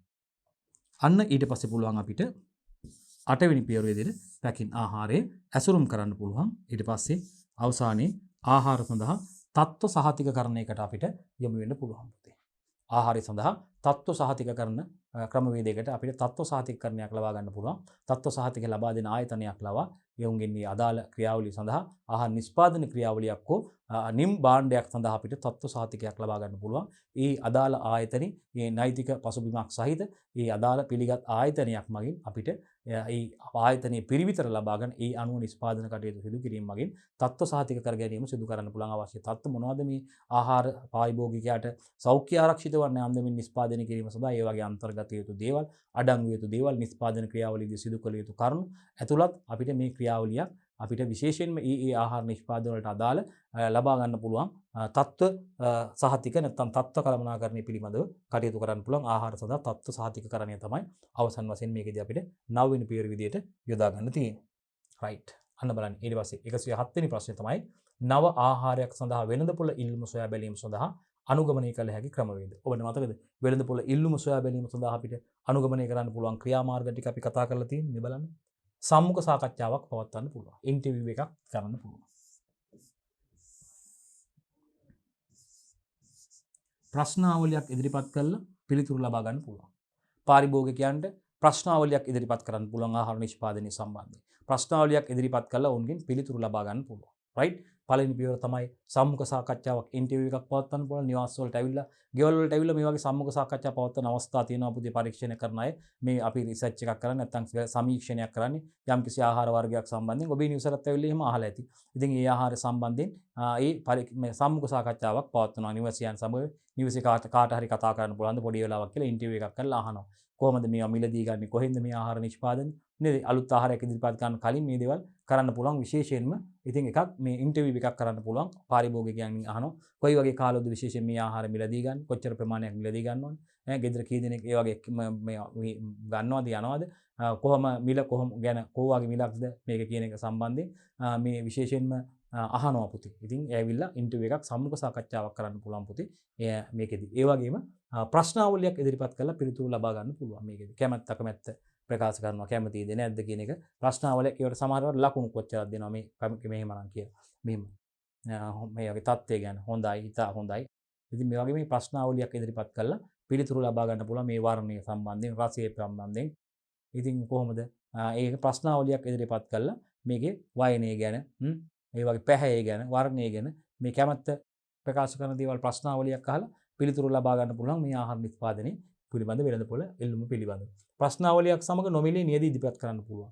ශාෂීය පැකට් විදියට එකතු දෙනවා සමහරලාට නොමිලේ නියද ඉදිරිපත් කරන්න පුළුවන්. පාරිභෝගිකයට ඒක රස බලලා කියන්න පුළුවන් මේකේ මොකද්ද මේ තොරතුරු වලට ඉදිරිපත් කරන්න පුළුවන්. ඉතින් විශේෂයෙන් අපි මේකෙදි සිද්ධාන්ත පාඩමේදී ඔයගොල්ලොත් එක්ක කතා කරා පාසලේ මේ අපි පාසල් විද්‍යාගාරයේ අපි විශේෂයෙන්ම ළමුන් සඳහා බිස්කට් එකක් නිෂ්පාදනය කිරීමේදී පාසල් ප්‍රජාවට මේ ප්‍රශ්නාවලිය ඉදිරිපත් කළ ඔවුන්ගෙන් ඒ සඳහා පිළිතුරු ලබා ගන්න ආකාරයේ ප්‍රශ්නාවලියක් අපි සකස් කරලා පාසලේ නම දාලා නිෂ්පාදනයේ නම දාලා ඉතින් ඒ සඳහා අපි ඒකට නේද ඒ සඳහා ප්‍රශ්නාවලියක් ඉදිරිපත් කරලා පිළිතුරු ලබා ගන්න ආකාරයේ දුල පුතාලත් එක්ක සාර්ථකව සාකච්ඡා කරා. ප්‍රශ්නාවලියක් සමග නොමිලේ මේ නියද ඉදිරිපත් කරන්න පුළුවන්.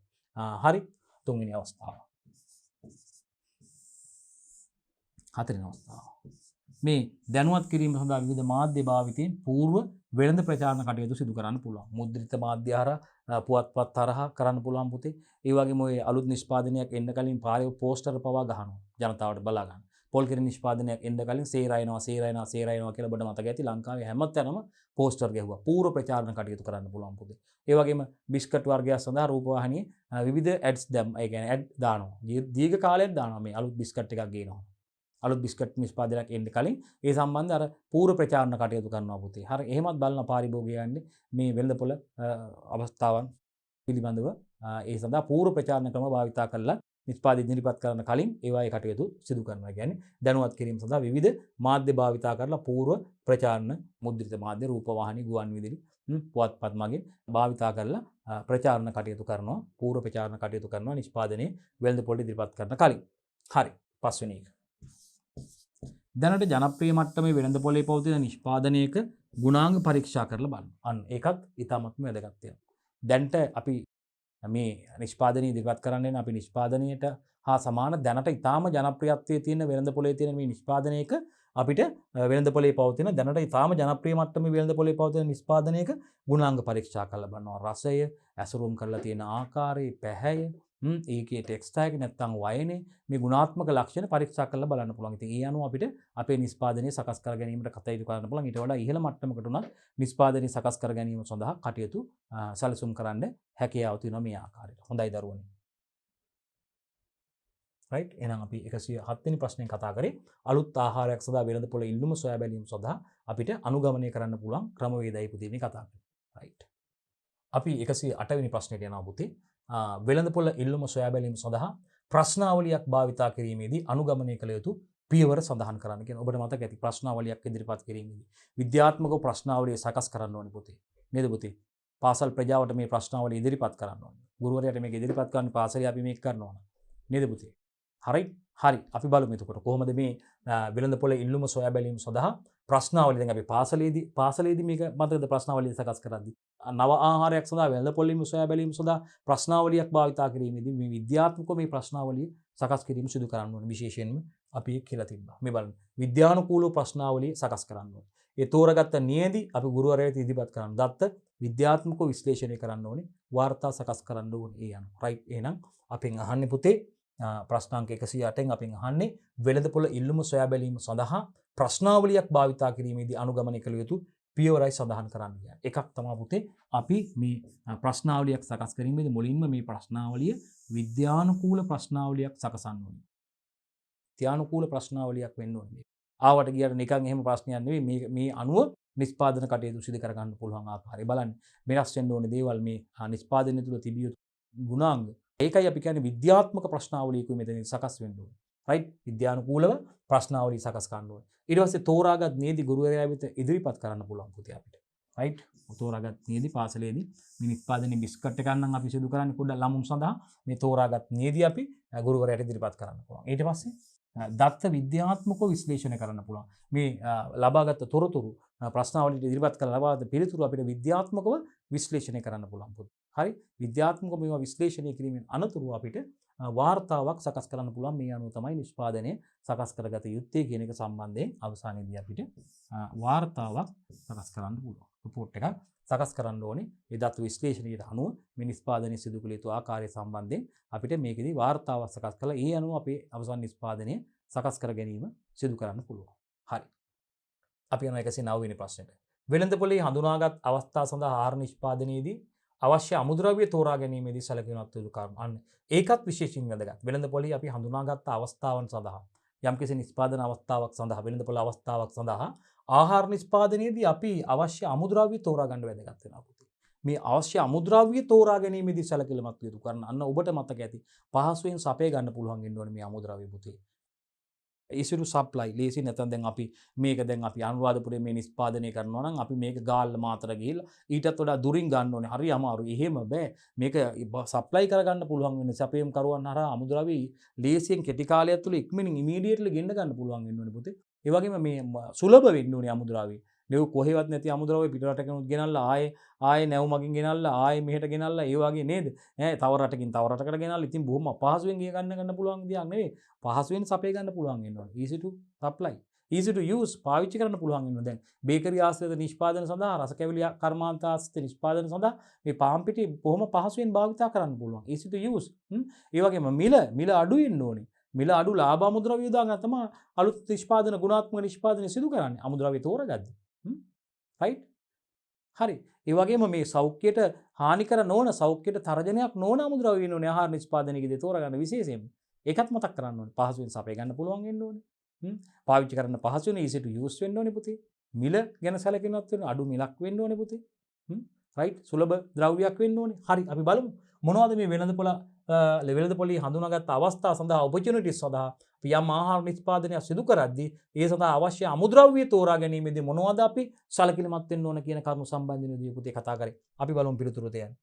මේ බලන්න. අමුද්‍රව්‍ය වල ස්වභාවය සහ ගුණාංග nature එක ඒ වගේ තියෙන quality ගුණාංග අමුද්‍රව්‍ය වල ස්වභාවයේ nature එක වගේම ඒ වගේ ගුණාංග ගැන අපි සැලකිලිමත් වෙන්නේ. මේ ආහාර වල ජෛව සුලභතාවය ගැන සැලකිලිමත් වෙන්න ඕනේ. අමුද්‍රව්‍ය භාවිතයට පහසු වෙන්න ඕනේ පුතේ. ඒ වගේම අමුද්‍රව්‍ය වල මිල අඩු බව වැදගත් වෙනවා දුවේ පුතේ. එහෙනම් එකක් තමයි පුතේ මේ raw materials වල ස්වභාවය සහ ගුණාංග ඒ වගේම raw materials ආහාර වල ජෛව සුලභතාවය ඒ වගේම මේ අමුද්‍රව්‍ය භාවිතයට පහසු වෙන්න ඕනේ පුතේ. ඒ වගේම අමුද්‍රව්‍ය වල මිල අඩු වෙන්න ඕනේ පුතේ. අමුද්‍රව්‍ය වල මිල අඩු වෙන්න ඕනේ. right. ආහාර සූත්‍රණය කිරීමේදී අනුගමනය කළ යුතු පියවර මොනවද කියලා අහනවා පුතේ. ආහාර සූත්‍රණය කරනවා, මිල සූත්‍රණය කරනවා, ආහාර සූත්‍රණය කරනවා කියලා ඔබ අහලා ඇති. දැන් අපි බලමු 110 වෙනි ප්‍රශ්නේ මේ ආහාර සූත්‍රණය කිරීමේදී අනුගමනය කළ යුතු පියවර මොනවද කියලා. ආහාර නිෂ්පාදනයේ ගුණාංග නිර්ණය කරන්න ඕනේ පුතේ. නිෂ්පාදනයේ ගුණාංග නිර්ණය කරන්න ඕනේ. අංක 1 ආහාර නිෂ්පාදනයේ ගුණාංග නිර්ණය කිරීම. අංක 2 අමුද්‍රව්‍ය වල කන්ටෙන්ට් එක, සංයුතිය, ක්වොලිටි එක. ඒ වගේම අමුද්‍රව්‍ය වල මිල පිළිබඳව කරුණු හොයන්න ඕනේ. මොකද අමුද්‍රව්‍ය මිල අධික නම් වැඩක් නැහැ නේ. ඉතා මිල අධික නම් අවසන් නිෂ්පාදනය සඳහා කොහොමද හරියට මිලක් නියම කරන්නේ? මිල අධික අමුද්‍රව්‍ය භාවිතා කළ බෑ. ලාභ අමුද්‍රව්‍ය යොදා ගන්න සුලභව යොදා ගන්න පුළුවන් වෙනවා. අමුද්‍රව්‍ය වල සංයුතිය, කන්ටෙන්ට් එක, අන්තර්ගතය කොහොමද මේ නිෂ්පාදනය සඳහා ඒ වගේම ගුණාත්මක බව අමුද්‍රව්‍ය වල ක්වොලිටිද කියන එක. ලාභ අමුද්‍රව්‍ය ගුණාත්මක තත්ත්වයටද තියෙන්න ඕනේ. ඉතින් ඒව තමයි කාර්යක්ෂම සහ ඵලදායීව යොදා ගැනීමෙන් අපි ඊටාම හොඳ ගුණාත්මක නිෂ්පාදනයක් සිදු කරන්න පුළුවන් වෙන්න ඕනේ. මිල පිළිබඳව කරුණු සෙවන්න ඕනේ. ඒ වගේම තුන්වෙනි කරුණ මේ අමුද්‍රව්‍ය වල සීමාවන්, ඒ කියන්නේ තෝරාගත් අමුද්‍රව්‍ය වලින් කොපමණ ප්‍රමාණයක් මේ නිෂ්පාදනය සඳහා එකතු කරනවාද කියන එක. තෝරාගත් අමුද්‍රව්‍ය වලින් කොච්චර ප්‍රමාණයක් අමුද්‍රව්‍ය මේ අපි තෝරාගත්ත නිෂ්පාදනය සඳහා යොදාගත්ත අමුද්‍රව්‍ය වල සීමාවන් ලිමිට්ස් බලා ගන්න ඕනේ පුතේ. ඔක්කොම එකතු කරන්නේ ඒවා අපි දන්නවා නියම නිෂ්පාදනයක් සඳහා යොදා ගන්න අමුද්‍රව්‍ය තියෙනවා. ඉතින් ඒ වගේ මේ අමුද්‍රව්‍ය වල සීමාවන් ලිමිට්ස් තෝරාගත් අමුද්‍රව්‍ය වලින් කොපමණ ප්‍රමාණයක් නිෂ්පාදනය සඳහා එකතු කරනවාද කියන එක පිළිබඳව නිර්ණය කිරීමත් වැදගත් පුතේ. මේ අමුද්‍රව්‍ය අනුපාත නිර්ණය කිරීමේදී ආහාර නිෂ්පාදනයේ ගුණාංග නිර්ණය කිරීමට අවශ්‍යයි පුතේ. නිෂ්පාදනයේ පැවතිය යුතු ගුණාංග නිර්ණය කරන්න අවශ්‍යයි. අමුද්‍රව්‍ය වල සංයුතිය, අන්තර්ගතය අමුද්‍රව්‍ය තුල මොනවද තියෙන කියන එක. ඒ වගේම ක්වොලිටි එක ආහාර නිෂ්පාදනය සඳහා සුදුසුයිද යොදා ගන්න. ඒවායේ මිල කියන කරුණු පිළිබඳව සොයන්න ඕනේ පුතේ. ඒ වගේම අමුද්‍රව්‍ය වල සීමාවන් ලිමිට්ස් අපි තේරුම් ගන්න ඕනේ. ඒ කියන්නේ පුතේ තෝරාගත්ත අමුද්‍රව්‍ය වලින් කොපමණ ප්‍රමාණයක් නිෂ්පාදනය සඳහා එකතු කරනවාද කියන එක නිර්ණය කිරීම අතිශයින්ම වැදගත් වෙනවා දරුවෝ. right හරි. ඒ වගේම ප්‍රමාණාත්මකව තාක්ෂණය භාවිතා කිරීම වැදගත් වෙනවා පුතේ. ප්‍රමාණාත්මකව ටෙක්නොලොජි එක තාක්ෂණය භාවිතා කිරීම වැදගත් වෙනවා. රේඛීය ක්‍රම ලේඛනයේ යටතේ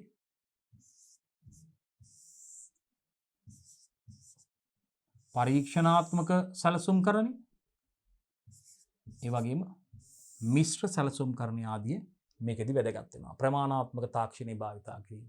right quantity ටෙක්නොලොජි එකක් මේකෙදි අපිට භාවිතා කරන්න වෙනවා. right එතනදී අපි දන්නවා මේකෙදි සිදු කරන ලබන රේඛීය ක්‍රම ලේඛන ක්‍රියාවලිය ඒ වගේම පරීක්ෂණාත්මක සැලසුම් කරණය, පරීක්ෂණාත්මක ප්ලෑනින් එක සහ මිශ්‍ර සැලසුම් කරණය කියන කටයුතු මේකෙදි වැදගත් වෙනවා. මේ ප්‍රමාණාත්මක තාක්ෂණය භාවිතා කිරීම යටතේ මෙන්න මේ ක්‍රියාවලි තුන පිළිබඳව අපි සැලකිලිමත් වෙන්න ඕනේ, වැදගත් වෙන්න ඕනේ කියන එක දරුවෝ මතක තියාගන්න ඕනේ. හරි. 111 ඉන්ද්‍රිය ගෝචරතාවය අනුකම්පාද. අන්න ඉන්ද්‍රිය ගෝචරතාවය. අපි මේ පංචේන්ද්‍රීන් මගින් මොනවද පුතේ මේ අපි පංචේන්ද්‍රීන් අපි මේ ඉන්ද්‍රිය ගෝචරතාවය දැන ගැනීම සඳහා භාවිතා කරන අපේ ඇස නේද පුතේ? කන, නාසය, දිව, ශරීරය. අපිට අතට ටෙක්ස්චර් එක වයින් වගේ දේවල් අපිට අතට දැනෙන්නේ. ආහාරයක නැවුම් ආහාරයක තියෙන මේ තද ගතිය, රළු බව නේද පුතේ නේ? සමේ ඒ වගේම නරක් වෙච්ච ආහාරයක තියෙන මේ මෘදු බව ඒ වගේ තියෙන නේද පුතේ? ඇලෙන සුළු ස්වභාවය. ඉතින් ඒක අපිට ටෙක්ස්චර් එක බලලා තේරුම් ගන්න පුළුවන්. ඒ ස්මෙල් එකෙන් සුවඳ බලලා පුතේ ගන්ධය මගින් නැවුම් ආහාරයකට තියෙන ආවේනික සුවඳ, ඒ වගේම නරක් වෙච්ච ආහාරයක තියෙන දුර්ගන්ධය අපිට හොඳ ආකාරවම අවබෝධ කරගන්න පුළුවන්. රස බලලා විශේෂයෙන්ම අපි නැවුම් ආහාරයක තියෙන ඒ ස්වාද පැතිකඩ නේද පුතේ? රස නේද පුතේ? ඒ වගේම අපි නේද බැරි වෙලාවත් කණ්ඩ හොඳ නෑ නරක් වෙච්ච ආහාරයක් බැරි වෙලාවත් වැරදිලා හරි කැවුනොත් නේද පුතේ? ඒ වගේ තියෙන ඒ අප්‍රසන්න තත්ත්වේ, අප්‍රසන්න රසය අපි ටක් ගාලා කියලා ගහනවා මුඩු රහක් වගේ දෙරිච්ච ගම. ඇඹුල් රහක් ආව ගමන් ටක් ගාලා අපි කියලා ගහලා කටත් එක්කම හොදලා දානවා අප්පෝ නරක් වෙලා කියලා. නේද පුතේ? එහෙනම් විශේෂයෙන් මතක තියාගන්න ඕනේ මේ ඉන්ද්‍රිය ගෝචරතාවය කියන්නේ පුතේ අපේ මේ දැනෙන අපේ පංචේන්ද්‍රයන් මගින් පිට සංවේදන ලබා ගන්න දැනීම. නේද පුතේ? බලලා වර්ණේ අපි කලයක බලලා නියම පාට නියම කලර් එක හොඳටම තියෙනවා කියනවානේ. ඉතින් පාට හොඳයි හොඳයි නේද පුතේ? පැහැ හොඳටම තියෙනවා කලර් එක කියනවා. නේද පුතේ? රසය බලලා හොඳට පැණි රසයි. තව ටිකක් ලුණු රස ආව නම් හොඳයි කියනවානේ. ලුණු මදි වගේ ටිකක් කියලා කියනවානේ. ඉතින් ඒ වගේ අපිට මේ ලක්ෂණ අපිට බලලා අපිට මේ සංවේදන මගින් අපිට තොරතුරු ලබා ගන්න පුළුවන්. අල්ලලා බලලා තද ගතියනේ. දැන් මස් කෑල්ලක් එහෙම අල්ලලා බලලා තදයි නම් හොඳයි අලුත් මස්. මෙලකයි නම් අපි නිකන් මේ නේද පුතේ ඇලෙන සුළු වගේන අපෝ සෞත්වී මස් සුවඳ බලලත් අපිට ඒ වගේ කියන්න පුළුවන්. හැබැයි මේ නරක වෙච්ච ආහාර එහෙම කාලා බලලා නම් මේකේ තේ දැන කියන්න යන්න එපා. කීරොත් අපි නරක වෙච්ච ආහාර කන්න කියලා අනුමත කරන්නේ නැහැ. ඒ වගේ සුවඳ බලන්න පුළුවන්. සාමාන්‍ය මට්ටමකට ඒවා දාගන්න එහෙම යන්නේ නැතුව. ඉතින් ඒ වගේ දේවල් අපිට නිරීක්ෂණය කරලා බලන්න පුළුවන්. ඉතින් මේකෙදි විශේෂයෙන්ම ඉන්ද්‍රිය ගෝචරතාවයේදී අපි මේ ආහාරයක මෙන්න මේ කියපු ලක්ෂණ ඉන්ද්‍රිය ගෝචරතා ලක්ෂණ සලකා බැලීම මගින් පුතේ අපි මේ කටයුතු සිදු කරන්නේ කන ඉන්ද්‍රිය ගෝචරතාවය anu කුමක්ද කියලා යහන්නේ. අපි යනවා 111 වෙනි ප්‍රශ්නෙට පිළිතුරට. මිනිසාගේ පංචේන්ද්‍රයන් ආශ්‍රයෙන් ලබා ගන්නා සංවේදන අන්න අපි කියපු සංවේදන උපයෝගී කරගනිමින් ආහාරයක අඩංගු ගුණාංග සහ එහි ස්වභාවය පිළිබඳ නිගමන වලට එළඹීමේ ක්‍රමවේදය තමයි පුතේ ඉන්ද්‍රිය ගෝචරතාවය කියන්නේ. පැහැදිලි දුර පුතාලට. රයිට්. අපි හයිලයිට් කරමු මේක බලන්න. ඔබට ප්‍රශ්නේ ලියලා පිළිතුරු ලියා ගන්න පුළුවන්.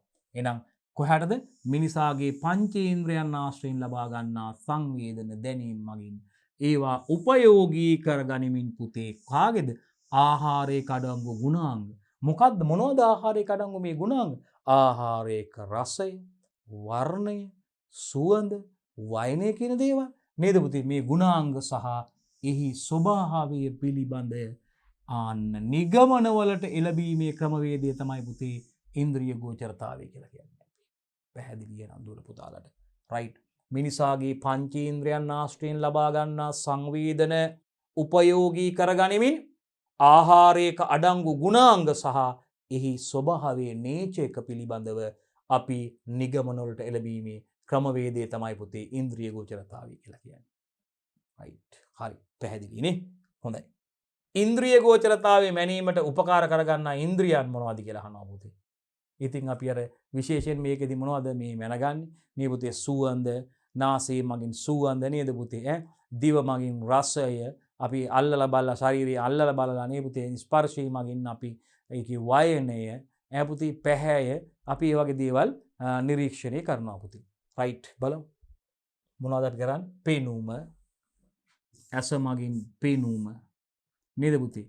දිව මගින් අපිට පුළුවන් රසය හා ස්වාදය, නාසය මගින් ගන්ධය, ස්පර්ශය මගින් නේද පුතේ වයනය වගේ දේවල් අපිට පරීක්ෂා කරලා බලන්න පුළුවන්. පෙනුම රසය නැත්නම් ස්වාදය කියනවා අපි ගන්ධය වයනය වගේ දේවල් අපිට එහෙම කියන්න පුළුවන්. ආහාරයක ඉන්ද්‍රිය ගෝචරතාවයේ මේ වැදගත්කම් මොනවද කියලා අහනවා. අන්න බලන්න. ඊටාම වැදගත් කරුණක්. ආහාරයක ඉන්ද්‍රිය ගෝචරතා ඇගීමේ වැදගත්කම් ටික මොනවද කියලා අහනවා. පුතේ ඉතා හොඳ ප්‍රශ්නයක්. ව්‍යුගත මැදේ ප්‍රශ්නයක්ත් අහන්න පුළුවන් පුතේ. රයිට්. අපි යම් මොනවද ආහාරයක ඉන්ද්‍රිය ගෝචරතා ඇගීමේ වැදගත්කම් කියලා. ආහාරයක පවතින ගුණාංග සහ ස්වභාවය අඳුර ගන්න. අන්න බලන්න. ආහාරයක තියෙන ගුණාංග 1. ආහාරයක තියෙන ගුණාංග සහ එහි නේචය. ආහාරයේ ස්වභාවය අඳුර ගන්න. ආහාරයක් නරක වෙලාද? ආහාරයක් හොඳ තත්ත්වෙන් තියෙනවද කියන එක සම්බන්ධයෙන් අපිට මේ ඉන්ද්‍රිය ගෝචරතා ඇගීම මගින් හඳුනා ගන්න පුළුවන්. පුතේ ආහාරයක ස්වභාවය, ආහාරයේ නේචයක, ඒ වගේම ආහාරයේ පවතින ගුණාංග මොනවද මේ ආහාරයේ තියෙන ගුණාංග අපි අර කියපු. මේ දේවල් අපිට අවබෝධ කරගන්න අවස්ථාවක් ලැබෙනවා. ඒ වගේම ආහාර වර්ග කිහිපයක් ඇති විට ඒ වගේ ගුණාංග සැසඳීම සඳහා බිස්කට් වර්ග කිහිපයක් තියෙනකොට ඉන්ද්‍රිය ගෝචරතා ලක්ෂණ වගේ මේ වගේ ගුණාංග සංසන්දනය කරන්න පුළුවන් අපිට. රසයි, හොඳයි රසය, ලුණු රස වැඩි, සැර ගතිය වැඩි, තව සැර ටිකක් ආවනම් හොඳයි. ඉතින් මේ අපිට මේවා කරන්න පුළුවන්. පාට ටිකක් දුඹුරු පාට ගතිය, තද රන්වන් දුඹුරු පාට ආවනම් හරි. ටිකක් ගෝල් කලර් එකක තිබ්බනම් හොඳයි. ඉතින් එහෙම අපි කියනවා ටිකක් තද පාට වුණා නම් හොඳයි. දුඹුරු පාට වුණා නම් හොඳයි. ඉතින් ඒ වගේ අපි කියනවා තව ටිකක් මේක මේ මෘදු වුණා නම් සොෆ්ට් වුණා නම් හොඳයි. ටිකක් තද වුණා නම් තද ගතියට තිබ්බනම් හොඳයි. කියලා අපිට මේ ආහාර වර්ග කිහිපයක තියෙන ගුණාංග සංසන්දනය කරන්න, කම්පයා කරලා බලන්න අවස්ථාවක් ලැබෙනවා. හරි. ඒ වගේම තුන්වෙනි කරුණයටද ආහාරයේ ක්වොලිටි එක, තත්වය, ආහාරයේ වැඩි දියුණු කිරීමට අවශ්‍ය ගුණාංග හඳුනා ගන්න පුළුවන්. ආහාරයේ තත්ත්වය ආහාරය වැඩි දියුණු කරන්න අවශ්‍ය තව ටිකක් සීනි එකතු කරන්න වෙනවා. පැණි රස මදි. ලුණු ටිකක් තව ආව නම් හොඳයි. සැර ටිකක් තව ආව නම් හොඳයි. ඉතින් එහෙම කියලා ආහාරයේ ක්වොලිටි එක වගේම ආහාරයේ වැඩි දියුණු කිරීමට අවශ්‍ය ගුණාංග අඳුර ගන්න පුළුවන්. හරි. 4. ආහාර නිෂ්පාදනයට සුදුසු නුසුදුසු බව තීරණයට. ආහාර නිෂ්පාදනයට මේක සුදුසු නුසුදුසු බව තීරණය කරන්නත් මේ ඉන්ද්‍රිය ගෝචරතා ගැනීම අපිට වැදගත් වෙනවා. 5. අවශ්‍යතාවයට අනුකූලව ආහාරයක් නිෂ්පාදනය වේද යන්න නිගමනය කරා. යම් කිසි ආහාර නිෂ්පාදනයක් අවශ්‍යතාවයට අනුව සිදුවෙනවද කියලා පරීක්ෂා කරලා බැලීමටත් ඉන්ද්‍රිය ගෝචරතා පරීක්ෂණය ඉතාමත්ම වැදගත් වෙනවා. ආහාරයේ පැහැ නියමාකාරයෙන් තියනවද? ආහාරයේ වයනේ නියමාකාරයෙන් තියනවද? ආහාරයේ රසය ඒ නියමාකාරයෙන් තියනවද කියන එක ස්වාද පැතිකඩ පිළිබඳව වුණත් අපිට හොයා බැලීම මගින් ඒ ආහාරයේ අවශ්‍යතාවලට අනුව ආහාරයක් යම් කිසි ආහාරයක් නිෂ්පාදනය සිදු වෙනවද කියන එක නිගමනයට වෙන කරගැනීමට අපිට මේ ඉන්ද්‍රිය ගෝචරතාවය ගැනීම වැදගත් වෙනවා. රයිට්? එහෙනම් ඒකත් හොඳින් මතක තියාගන්න දුයි පුතේ. ප්‍රශ්න අංක 114. ඉන්ද්‍රිය ගෝචරතා බව පරීක්ෂා කිරීමේ අවස්ථාවන් කිහිපයක් නම් කරන්න කියනවා. නව ආහාරයක් වෙළඳපොළට හඳුන්වා දීමේදී, ආහාරයක් අපි කියනවා වැඩි දියුණු කිරීමේදී නේද, ආහාරයක් අලුතින් ආහාරයකට නේද ආහාරයක් සංවර්ධන කිරීමේ කටයුත්තකදී අපිට ඉන්ද්‍රිය ගෝචරතාවය පරීක්ෂා කරන්න බලන්න වෙනවා. නව ආහාරයක් වෙළඳපොළ ඉදිරිපත් කිරීමේදී නැත්නම් ආහාරයක් නේද පුතේ ආහාරයක් වැඩි දියුණු කිරීමේදී අපිට වැදගත් වෙනවා මේ ඉන්ද්‍රිය ගෝචරතා පරීක්ෂණ සිදු කිරීම. රයිට්? අපි ඒකත් බලමු. නව නිෂ්පාදනයක් සැකසීම හා වැඩි දියුණු කිරීමේදී අපිට වැදගත් වෙනවා. 1. අලුතින් නිෂ්පාදනයක් සකස් කරනකොට වගේම යම්කිසි නිෂ්පාදනයක් වැඩි දියුණු කිරීමේදී අපිට ඉන්ද්‍රිය ගෝචරතා ගැනීම වැදගත් වෙනවා. ඒ වගේම ආහාරයක තත්ත්ව ආරක්ෂණයේදී අන්න බලන්න ක්වොලිටි ඇෂුරන්ස් එකේදී ආහාරයක ක්වොලිටි ඇෂුරන්ස් එකේදී ෆුඩ් ක්වොලිටි ඇෂුරන්ස් වලදී යම්කිසි ආහාරයක තත්ත්වය ආරක්ෂණයේදී අපිට මේ වැදගත් වෙනවා ආහාරයක ඉන්ද්‍රිය ගෝචරතා ගැනීම. ඒ වගේම නව නිෂ්පාදනයක් තත්ත්ව පාලනයේදී අලුත් නිෂ්පාදනයක තත්ත්ව ක්වොලිටි ඇෂුරන්ස් එකේදී අපිට අනිවාර්යෙන් පුතේ ඉන්ද්‍රිය ගෝචරතාව වැදගත් වෙනවා ආහාරය.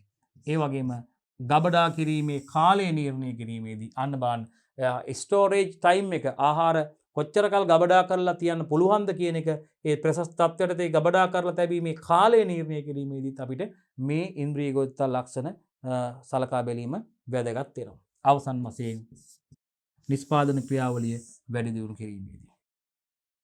එහෙනම් නව නිෂ්පාදනයක් සැකසීමේදී හා ඒ නිෂ්පාදනයේ වැඩි දියුණු කිරීමේදී අපිට ඉන්ද්‍රිය ගෝචරතා පරීක්ෂා කිරීම වැදගත් වෙනවා. වයනේ, රසය, පැහැය වගේ දේවල් නේද පුතේ පරීක්ෂා කිරීම වැදගත් වෙනවා. ආහාරයක ක්වොලිටි ඇෂුරන්ස් එකේදී ආහාරයක තත්ත්වය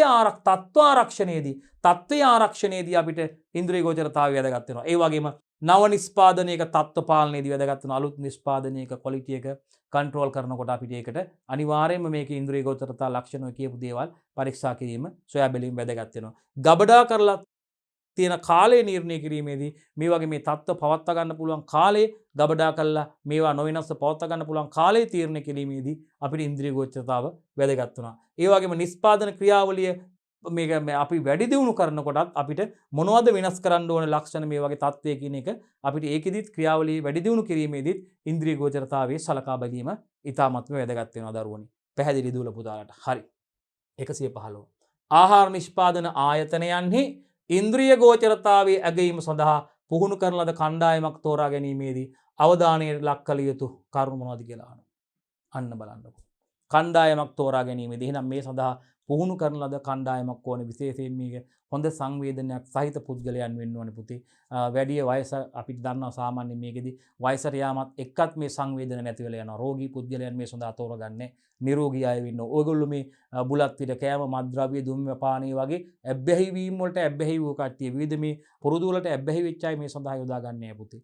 රයිට්? හොඳ සංවේදනයක් තියෙන පුද්ගලයන් වෙන්න ඕනේ පුතේ. ඒ වගේම විඩාවටපත් වෙලා රෝගී වෙලා ඒ වගේම අපි කියනවා මේ ඒ පුද්ගලයා කුසගින්නේ ඉන්න පුද්ගලයෙක් වෙන්න බෑ පුතේ. එහෙම වුණාම මෙයාට සංවේදන නැතුව යනවා පුතේ. රයිට්. ඉතින් ඒක විශේෂයෙන් අපි කතා කරන්නේ මේ ප්‍රශ්නෙන් අහන්නේ ආහාර නිෂ්පාදන ආයතනයන්ගේ ඉන්ද්‍රිය ගෝචරතාවයේ අගයීම සඳහා පුහුණු කරන ලද කණ්ඩායමක් තෝරා ගැනීමේදී අවධානය යොමු කළ යුතු කරුණු ගැනයි පුතේ අහන්නේ. ඒ සඳහා ප්‍රමාණයක් අපි ගැන කතා කරනවා. ටීම් එකේ ඉන්න ඕන ප්‍රමාණය ගැන කොච්චරද කියලා ඔබට මතකයිනේ. කතා කරනවා අපි. ඒ වගේ මේ පුද්ගලයන් සතු ලක්ෂණ ඔවුන් විවිධ මේ අපි කියපු පුරුදු වලින් තොර නේද? අපි අර කියපු මත්ද්‍රව්‍ය දුම්පානය නේද? ඒ වගේම මේ වගේ පුරුදු වලින් තොර පුද්ගලයන් වෙන්න ඕනේ. පුතේ මත්ද්‍රව්‍ය වලට ඇබ්බැහි වෙච්ච කට්ටිය වගේ ඒගොල්ලොන්ගේ සංවේදීතාවය නැති වෙලා ගිහිලා තියෙනවා. රයිට්. ඉතින් ගොඩාක් වයස්ගත පුද්ගලයන් වෙන්න බෑ. හොඳ සංවේදීතාවයක් තියෙන පුද්ගලයන්, හොඳ පෙනීමක්, හොඳ ශ්‍රවණයක්, සංවේදීතාවයක් තියෙන පුද්ගලයන් වෙන්න ඕනේ මේ ද්‍රව්‍ය සඳහා. රයිට්. අපි බලමු. කණ්ඩායම අවම වශයෙන් පුද්ගලයන් 12 දෙනෙක් ඉන්න ඕනේ. ඔවුන් තුල ආහාරයක් සඳහා ඇති සංවේදීතාවය ඉහළ මට්ටමක තියෙන්න ඕනේ. දුම්පානය නොකරන්නන් සහ බුලත් විට භාවිතා නොකරන්නන් වෙන්න ඕනේ. විඩාපත්ව කුසගින්නේ අපි අර කිව්වා වගේ අසනීපෙන් සිටින අවස්ථාවක් නොවෙන්න ඕනේ. එවැනි අවස්ථාවන් වලත් මේ සංවේදන ලබා ගැනීමට අපහසු වෙනවා. බලන්න එක මේ ඉන්ද්‍රිය ගෝචරතාවය අගයීම සඳහා යොදා ගන්න මේ ටීම් එක පැනල් එක කණ්ඩායම අවම වශයෙන් පුද්ගලයන් 12 දෙනෙක්වත් මේකට ඉන්න ඕනේ. ඒ වගේම මේ පුද්ගලයන් තුළ ආහාරයක් සඳහා තියෙන සංවේදීතාවය ඉහළ මට්ටමක තියෙන්න ඕනේ. අපි කියපු අයවයි මේගොල්ලෝ දුම්පානය නොකරන්නන් වගේම බුලත් පිට භාවිතා නොකරන්නන් වෙන්න ඕනේ. රයිට්. ඒ වගේම විඩාපත්ව කුසගින්නේ හෝ අසනීප සිටින අවස්ථාවක් වෙන්න බෑ මේ අවස්ථාව ඒ පුද්ගලයා. රයිට්. එහෙනම් ඒකත් වැදගත් වෙනවා. හරි. අපි යනවා ප්‍රශ්න අංක 116ට. ඉන්ද්‍රිය ගෝචරතාවයේ අගයීම සඳහා යොදා ගන්නා පරීක්ෂණාගාරයක තිබිය යුතු ලක්ෂණ. ඔබට මතක සාපේක්ෂ ආර්ද්‍රතාවය 60ක් විතර වෙන්න ඕනේ. නේද පුතේ? ඉතින් මේක විශේෂයෙන්ම ඔබට මතක ඇති මේකේ උෂ්ණත්වයේ සෙල්සියස් අංශක 21ක් විතර ප්‍රමාණය නේ AC කරපු තැනක් වඩා වඩාත් හොඳයි නේද පුතේ? විවිධ ශබ්ද වලින් තොර ස්ථානයක් වෙන්න ඕනේ පුතේ. විවිධ ශබ්ද හා ගන්ධයන්ගෙන් තොර ස්ථානයක් වෙන්න ඕනේ. රයිට්. මොකද එවැනි තැන් වලත් අපිට මේ දේවල් පරීක්ෂා කරන්න හැකියාවක් නැහැ. නේද පුතේ? මේ වෙන වෙනම එක් පුද්ගලයන් ඉන්වෙච්ච මේ ඉන්ඩිවිජුවල් බූත් එකක් තියෙන්න ඕනේ පුතේ. ඒගොල්ලන්ට වෙනම එක එක්කෙනාට වෙන් වෙච්ච බූත් එකක් තියෙන්න ඕනේ මේවා කරන්න. ඒවා බොහොම සංවේදීව කරන්න ඕන කටයුතු. රයිට්. අපි බලමු එහෙනම් මොනවද කියලා. මේ බලන්න. ගෝසා සහ විවිධ ගන්ධයන්ගෙන් තොර ස්ථානයක් වෙන්න ඕනේ. නේද? හරි. ගෝසා සහ විවිධ ගන්ධයන්ගෙන් තොර ස්ථානයක් වෙන්න ඕනේ. 2. එක් පුද්ගලයාට වෙන් කරන ලද ස්ථාන වෙනම බූත් එකක් තියෙන්න ඕනේ. පරිසර තත්ත්ව ගැන කද්දයි පරිසරයේ උෂ්ණත්වය මේ සෙල්සියස් අංශක 22ත් 24ත් පමණ වෙන්න ඕනේ. 22ත් 24ත් පමණයි වෙන්න ඕනේ නේද පුතේ? අපි කිව්වේ අගේ පොඩි අගයක් වෙනස් වෙන්න ඕනේ 22ත් 24ත් අතර මතක තියාගන්න. සෙල්සියස් අංශක 22ත් 24ත් අතර කියන්නේ අනිවාර්යෙන් රූම් එක AC කරලා තියෙන්න ඉපේ. සෙල්සියස් අංශක 22ත් 24ත් අතර පවත්වා ගන්න නම්. ඒ වගේම හතරවෙනි පියවර පරිසරයේ සාපේක්ෂ ආර්ද්‍රතාවය හරිය අපි කියවා 160ක ප්‍රමාණයක් සාපේක්ෂ ආර්ද්‍රතාවයක් වායුවේ අන්තර්ගත ජල වාෂ්ප සංයුතයේ ආර්ද්‍රතාවය මගෙන් අපි ප්‍රකාශ කරන්නේ. එහෙනම් සාපේක්ෂ ආර්ද්‍රතාවයේ 160ක් පමණ ප්‍රමාණයක් මේ වෙලාවේ තියෙන්න අවශ්‍යයි ඒ පරිසරය තුළ නැත්නම් ඒ පරීක්ෂණාගාරය තුළ. රයිට්. අවශ්‍ය උපකරණ හා ආහාර නියද නිසි පරිදි සූදානම් කරලා තියෙන්න ඕනේ පුතේ. මේ අවශ්‍ය උපකරණ හා ආහාර නියද නිසි පරිදි සූදානම් කරලා තියන්න ඕනේ. මේදී ඉදිරිපත් කරන ආහාර හැඳින්වීම සඳහා අක්ෂර භාවිතා කරන්නේ නැහැ පුතේ. ඒ සඳහා සංඛ්‍යා 3කින් යුත් කේතාංකයක් යොදාගන්න අපි මුලින් කිව්වා. මේ භාවිත කරන ඉන්ද්‍රිය ගෝචර පරීක්ෂණ වලට අනුකූල දත්ත සටහන් පත්‍රිකා තියෙන්න ඕනේ පුතේ. එම පත්‍රිකාවේ නිවැරදි කේත ක්‍රමයක් මගින් තමයි ඒ පුද්ගලයන් අදාළ තොරතුරු සටහන් කිරීමේ හැකියාවක් අගයන්නාට ලබා දිය යුතුයි. ඔය ටිකත් අපි කතා කරා මුලින්. ඒ ටිකත් විශේෂයෙන් මතක් කරගන්න ඕනේ. එහෙනම් 17 වෙනි ප්‍රශ්නේ 117 වෙනි ප්‍රශ්නෙන් ආහාර නියදියක රස බැලූ පසු අනුගමනය කළ යුතු ක්‍රියාමාර්ගය තමයි අපි කිව්වා ක්‍රැකර් වර්ගයේ බිස්කට් එකක් අනුභව කරලා නේද පුතේ කොටසක් ක්‍රැකර් වර්ගයේ බිස්කට් එකකින් කොටසක් අනුභව කරලා හොදින් කට සෝදලා ඉවරනාට පස්සේ අර අනිත් කලින් රස බැලූ ආහාරවල තිබ්බ රසය ඒකකින් ඉවත් වෙලා යනවා. විශේෂයෙන් අපි ඒක දුර පුතාලට කලින්ම කිව්ව ඔබ උත්තරේ ලියන්නේ නැති. 117 වෙනි ප්‍රශ්නෙන් අහන්නේ මේ ආහාර නියදියක රස බැලූ පසු අනුගමනය කළ යුතු ක්‍රියාමාර්ගය මොකක්ද කියලා. මේ බලන්න. සෑම ආහාර නියදියකම රස බැලූ පසු ක්‍රීම් ක්‍රැකර් වර්ගයේ බාන බිස්කට් ඒ වගේ විශේෂිත රහක් නැහැනේ ක්‍රැකර් වර්ගයේ බිස්කට් ක්‍රීම් ක්‍රැකර් එකක් නේද පුතේ?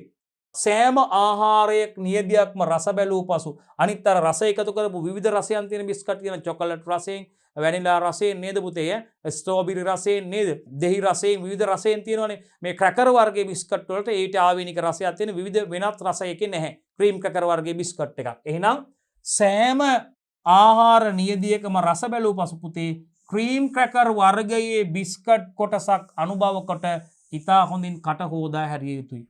රයිට්? ඒ රස බැලූ ආහාරයේ රස අනෙක් නියදවලට ඇති කරන බලපෑම අවම කර ගැනීම සඳහායි පුතේ ඒ කටයුත්ත සිදු කරන්නේ මේ ඉන්ද්‍රිය ගෝචරතා ඇගීමේ පරීක්ෂණයේදී ඒ පැනල් එකේ ඉන්න පුද්ගලයා. රයිට්? රස බැලූ ආහාරයේ රස එක සැරයක් රස බලනවනේ ආහාරයක ටෙස්ට් කරලා බලනවනේ. ඒකේ රස ඊට පස්සේ තව නියදියක් පරීක්ෂා කරලා බලනකොට අනෙක් නියදි වලට මුලින් රස බලපු ආහාරයේ රසේ මගින් ඇති කරන බලපෑම අවම කර ගැනීම සඳහා තමයි අපි පසුව හැම ආහාර නියදියකම රස බලලා එක් ආහාරයක සෑම ආහාර නියදියකම රස බැලලාට පස්සේ ක්‍රීම් කැකර් වර්ගයේ බිස්කට් කොටසක් අනුභව කරලා රයිට් කාලා ඉතා හොඳින් කට සෝදා හැරීම සිදු කරන්න ඕනේ. එතකොට අපිට ආයේ ඊළඟ නියදිය පරීක්ෂා කරනකොට අර කලින් කාපු එකේ බලපෑම ඒකේ අපිට ඇතිවීම අවම කරගන්න පුළුවන්. රයිට්? ප්‍රශ්න අංක 118ට යනවා.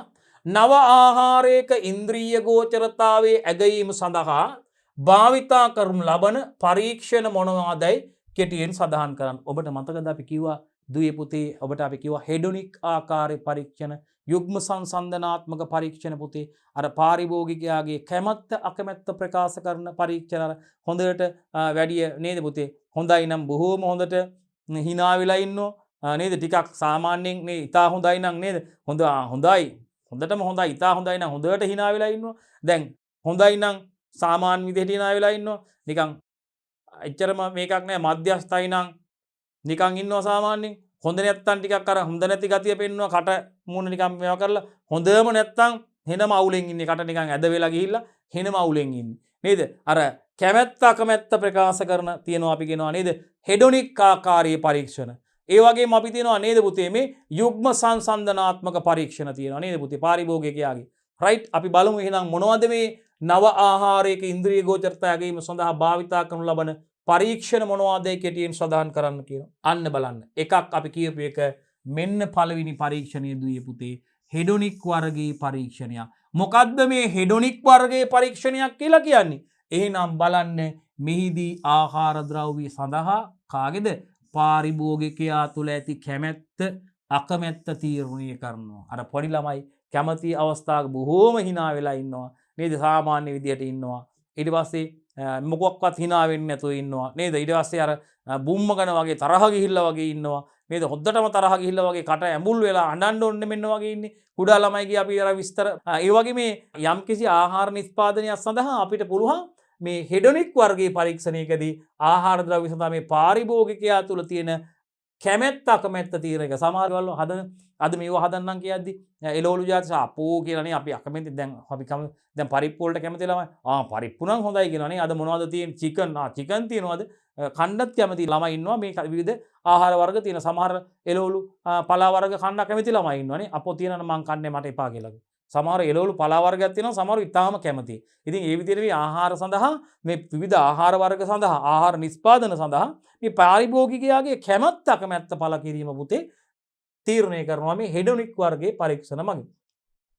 ඒ වගේම මේ තවත් ආකාරයක් තමයි පුතේ යුග්ම සංසන්දනාත්මක පරීක්ෂණය. ඒ කියන්නේ මේකෙදී අදාළ පරීක්ෂණයට සූත්‍රණ දෙකක් පමණ ඉදිරිපත් කරනවා පුතේ.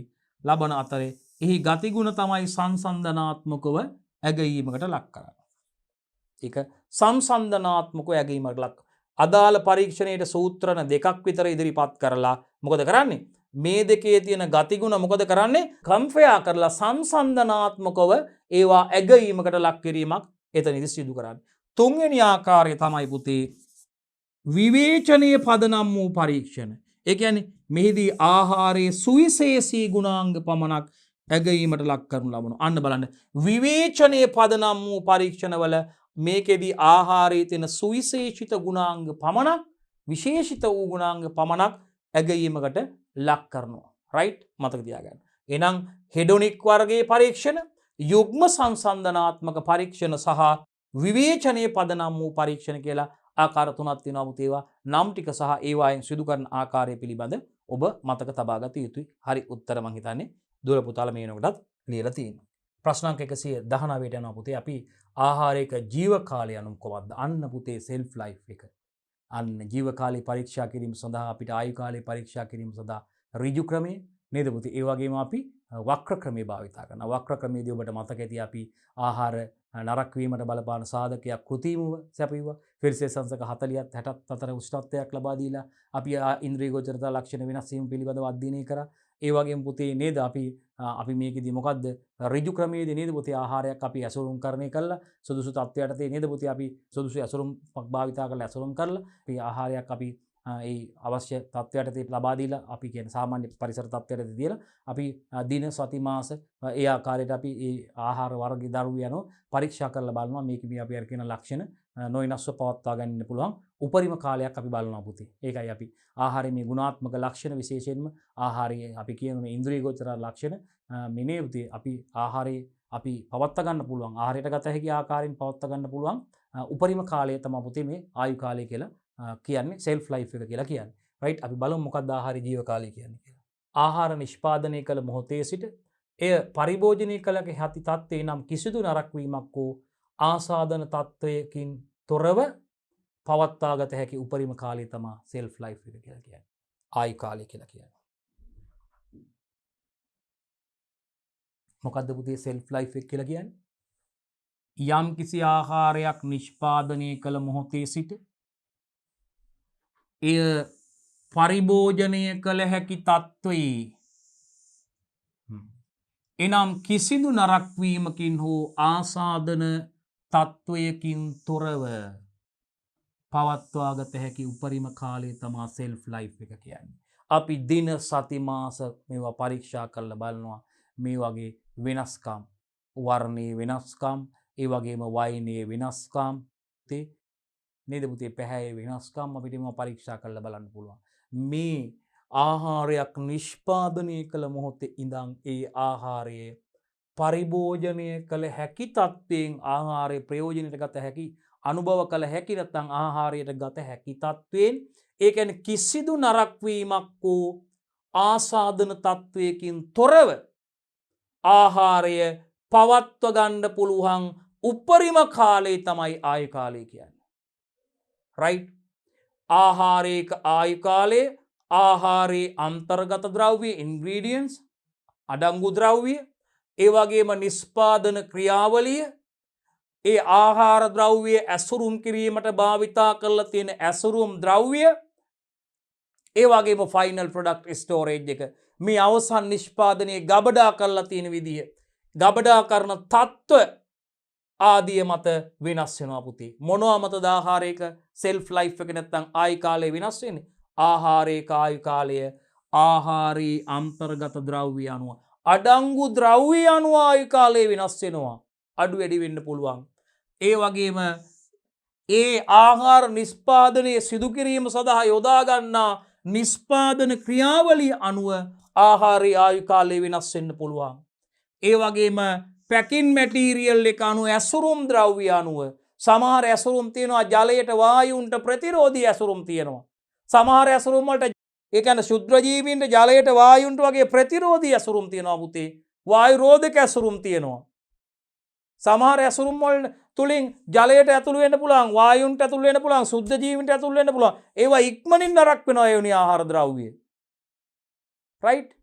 එහෙනම් මතක තියාගන්න ඇසුරුම් ද්‍රව්‍ය ඒ වගේම ගබඩා කරලා තියෙන තත්ත්ව ආදිය මත පුතේ වෙනස් වෙනවා. ඒකනේ ආහාර ද්‍රව්‍ය නිෂ්පාදන ඇසුරුම් තුල ඒ ලේබල් එකේ සඳහන් වෙලා තියෙන මේවා ගබඩා කරලා තිබිය යුතු ආකාරය ගැන පුතේ වියලි සිසිල් ස්ථානයක තබන්න, විවෘත කළ පසු සීතකරණයේ තබන්න, මූඩිය හොඳින් වසා තබන්න.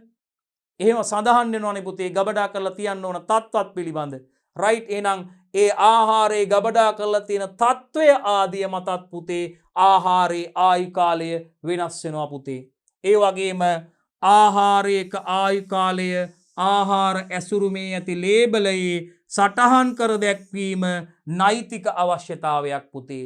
නිස්පාදිත දිනේ වගේම කල්ලිකුත් මේ දිනේ මෙන්න මේ දිනට පෙර best before use කියලා ගහලා තියෙනවා. මතකද? මේ දිනට පෙර පාවිච්චි කරන්න කියලා දාලා දිනවා පුතේ. එහෙනම් පුතේ යම් කිසි ආහාරයක මේ shelf life එක නැත්තම් ආයු කාලය ඒ කියන්නේ පුතේ යම් කිසි ආහාරයක් නිෂ්පාදනය කළ මොහොතේ ඉඳන් ඒ ආහාරය පරිභෝජනය කරන්න පුළුවන් තත්වයෙන් ඒ කියන්නේ කිසිදු නරක වීමක් හෝ ආසාදන තත්වයකින් තොරව ඒ ආහාරය පවත්ව ගන්න පුළුවන් උපරිම කාලයයි ආයු කාලය කියන්නේ. අන්න ඒක ආහාරයක මේ ආයු කාලය ආහාර ඇසුරුමෙහි නැත්තම් ආහාර ඇසුරුම් කරලා තියෙන ඇසුරුමෙහි තියෙන ලේබල් එකේ සමහර ලේබල් එක ඒ ඇසුරුමෙම print කරලා තියෙනවා නැත්තම් ලේබල් එක වෙනම අලවලා තියෙනවා. අන්නේ ලේබලේ සටහන් කරලා දැක්වීම නීතිමය අවශ්‍යතාවයක් පුතේ, නෛතික අවශ්‍යතාවයක්. එතකොට පාරිභෝගිකයා මෙන්න මේ දිනට පෙර ඒ ආහාර පරිභෝජනය කරන්න යොහුසුළු වෙනවා, කටයුතු කරනවා. ඒකත් විශේෂයෙන් මතක තබා ගන්න ඕනේ දුවල පුතාලා. රයිට්, අපි ප්‍රශ්නාංක 120ට යනවා පුතේ. ආහාරයක ජීව කාලයට බලපෑම් කරන පුද්ගලයන් කවුද කියලා. අන්න බලන්නකෝ. ආහාරයක සෙල්ෆ් ලයිෆ් එකට කවුද පුතේ මේ ආයු කාලයට බලපෑම් ඇති කරන කට්ටිය? ආහාර වගාකරුවන් බලපෑම් කරනවා නේද පුතේ? උත්පාදනය කරන අය බලපෑම් ඇති කරනවා පුතේ. රයිට්, අපි බලමු කවුද මේ කට්ටිය ටික කියලා. දැන්ටමත් ඔබට මතක ඇති. මේ බලන්න පුතේ. වගාකරුවන් බලපෑම් ඇති කරනවා පුතේ ආහාරයක ආයු කාලයට. වගාකරුවන් බලපෑම් ඇති කරනවා. මොකද ඒගොල්ලෝ මේ ආහාර නිෂ්පාදනය සඳහා යොදා ගන්න පුළුවන් එළවලු පළතුරු වගේ දේවල් ඒගොල්ලෝ මේ වගා කරනකොට ඒ වගා කිරීමේදී භාවිතා කරන ක්‍රමවේද අනුව ආහාරයේ ආයු කාලය වෙනස් වෙන්න පුළුවන්. ඒ වගේම පුතේ මේ පසුඅස්සනු ක්‍රියාකාරකම් අනුව ඒවනු පෙර අස්සනු සාධක වගාකරුවන් භාවිතයේදී අපි දන්නවා පෙර අස්සනු සාධක ප්‍රී හාවස්ට් ෆැක්ටර්ස් සහ පෝස්ට් හාවස්ට් ෆැක්ටර්ස් කියලා තියෙනවා. පසු අස්සනු සාධක අස්සනු නෙළ මොහොතේ ඉඳන් පාරිභෝගිකයා අතර පත්තරතුරුම සිදු කරන ක්‍රියාකාරකම්.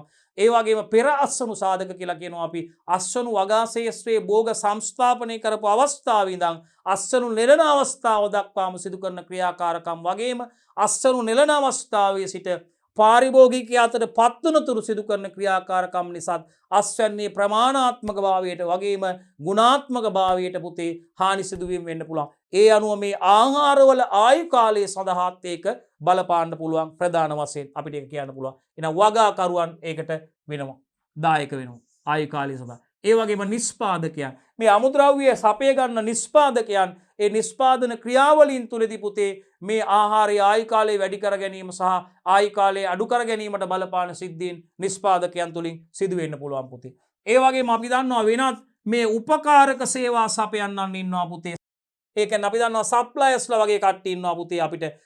අපි දැන් පැකින් මැටීරියල් ලබා ගන්න අය නේද සප්ලයර්ස්ලා. මේ උපකාරක සේවාවන් සපයන කට්ටිය ඉන්නවා පුතේ. රයිට්, සැපයුම් කරුවන් ඉන්නවා. ඒ කට්ටියත් මේකට ඒ දේවල් වල ඒ ද්‍රව්‍ය වල නැත්නම් මේ උපකාරක සේවා මගිනුත් පුතේ අපිට ආහාරයක ආයු කාලය තීරණය කරන්න පුළුවන් පුතේ. අඩු වැඩි වෙන්න පුළුවන් ඒ ද්‍රව්‍ය මත. ඒ වගේම මේවා ඩිස්ට්‍රිබියුට් කරන අය බෙදා හරින පුද්ගලයන් අනුව පුතේ. රයිට්, බෙදා හරින පුද්ගලයන් අනුව මේවා අපි දන්නවා සමහර දේවල් ඉමීඩියට්ලි මේ බෙදා හැරීම සිදු කරන්න ඕනේ. ඒ බෙදා හැරීම ක්‍රියාදාමය තුළ ප්‍රවාහන කටයුතු වලදී අපි දන්නවා ආයු කාලයට වෙනස් වෙන්න පුළුවන් හේතු බලපාන්න පුළුවන් ආහාරක. ඒ වගේම සිල්ලර වෙලන්දන් වෙළඳපොළ තුල මේ සිල්ලර වෙලෙන්දන් මේවා විශේෂයෙන්ම ගිහිල්ලා ඒවා ගබඩා කරලා තියෙන ආකාරය, ඒවා පරිහරණය කරන ආකාරය, පෝස්ට් හවුස් හැන්ඩ්ලින් නේද පුතේ මේ ආහාර නිෂ්පාදන පරිහරණය කරන ආකාරය, ගබඩා කරලා තියෙන ආකාරය, සිල්වර විදුන් ඒ අනුව ආහාරයක ආයු කාලයට බලපාන ඇති කරන පුද්ගලයන් විදිහට පුතේ සිල්ලර වෙලෙන්දන් අපිට හඳුන්වන්න පුළුවන්.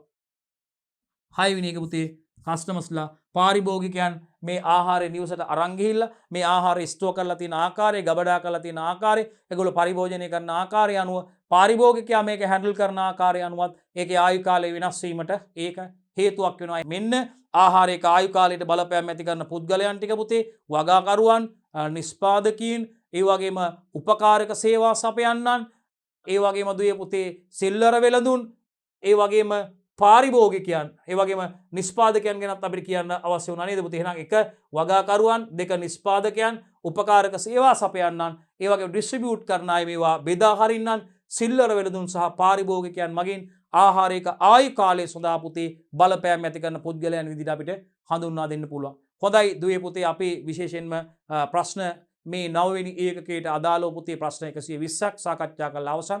අපි බලාපොරොත්තු වෙනවා මේ එකකට අදාළව තවත් සමාලෝචන ප්‍රශ්න ඉදිරි කොටසත් එක්ක සම්බන්ධ වෙලා ආදරණීය දූල පුතාලත් එක්ක සාකච්ඡා කරලා අවසන් කරන්න බලාපොරොත්තු වෙනවා.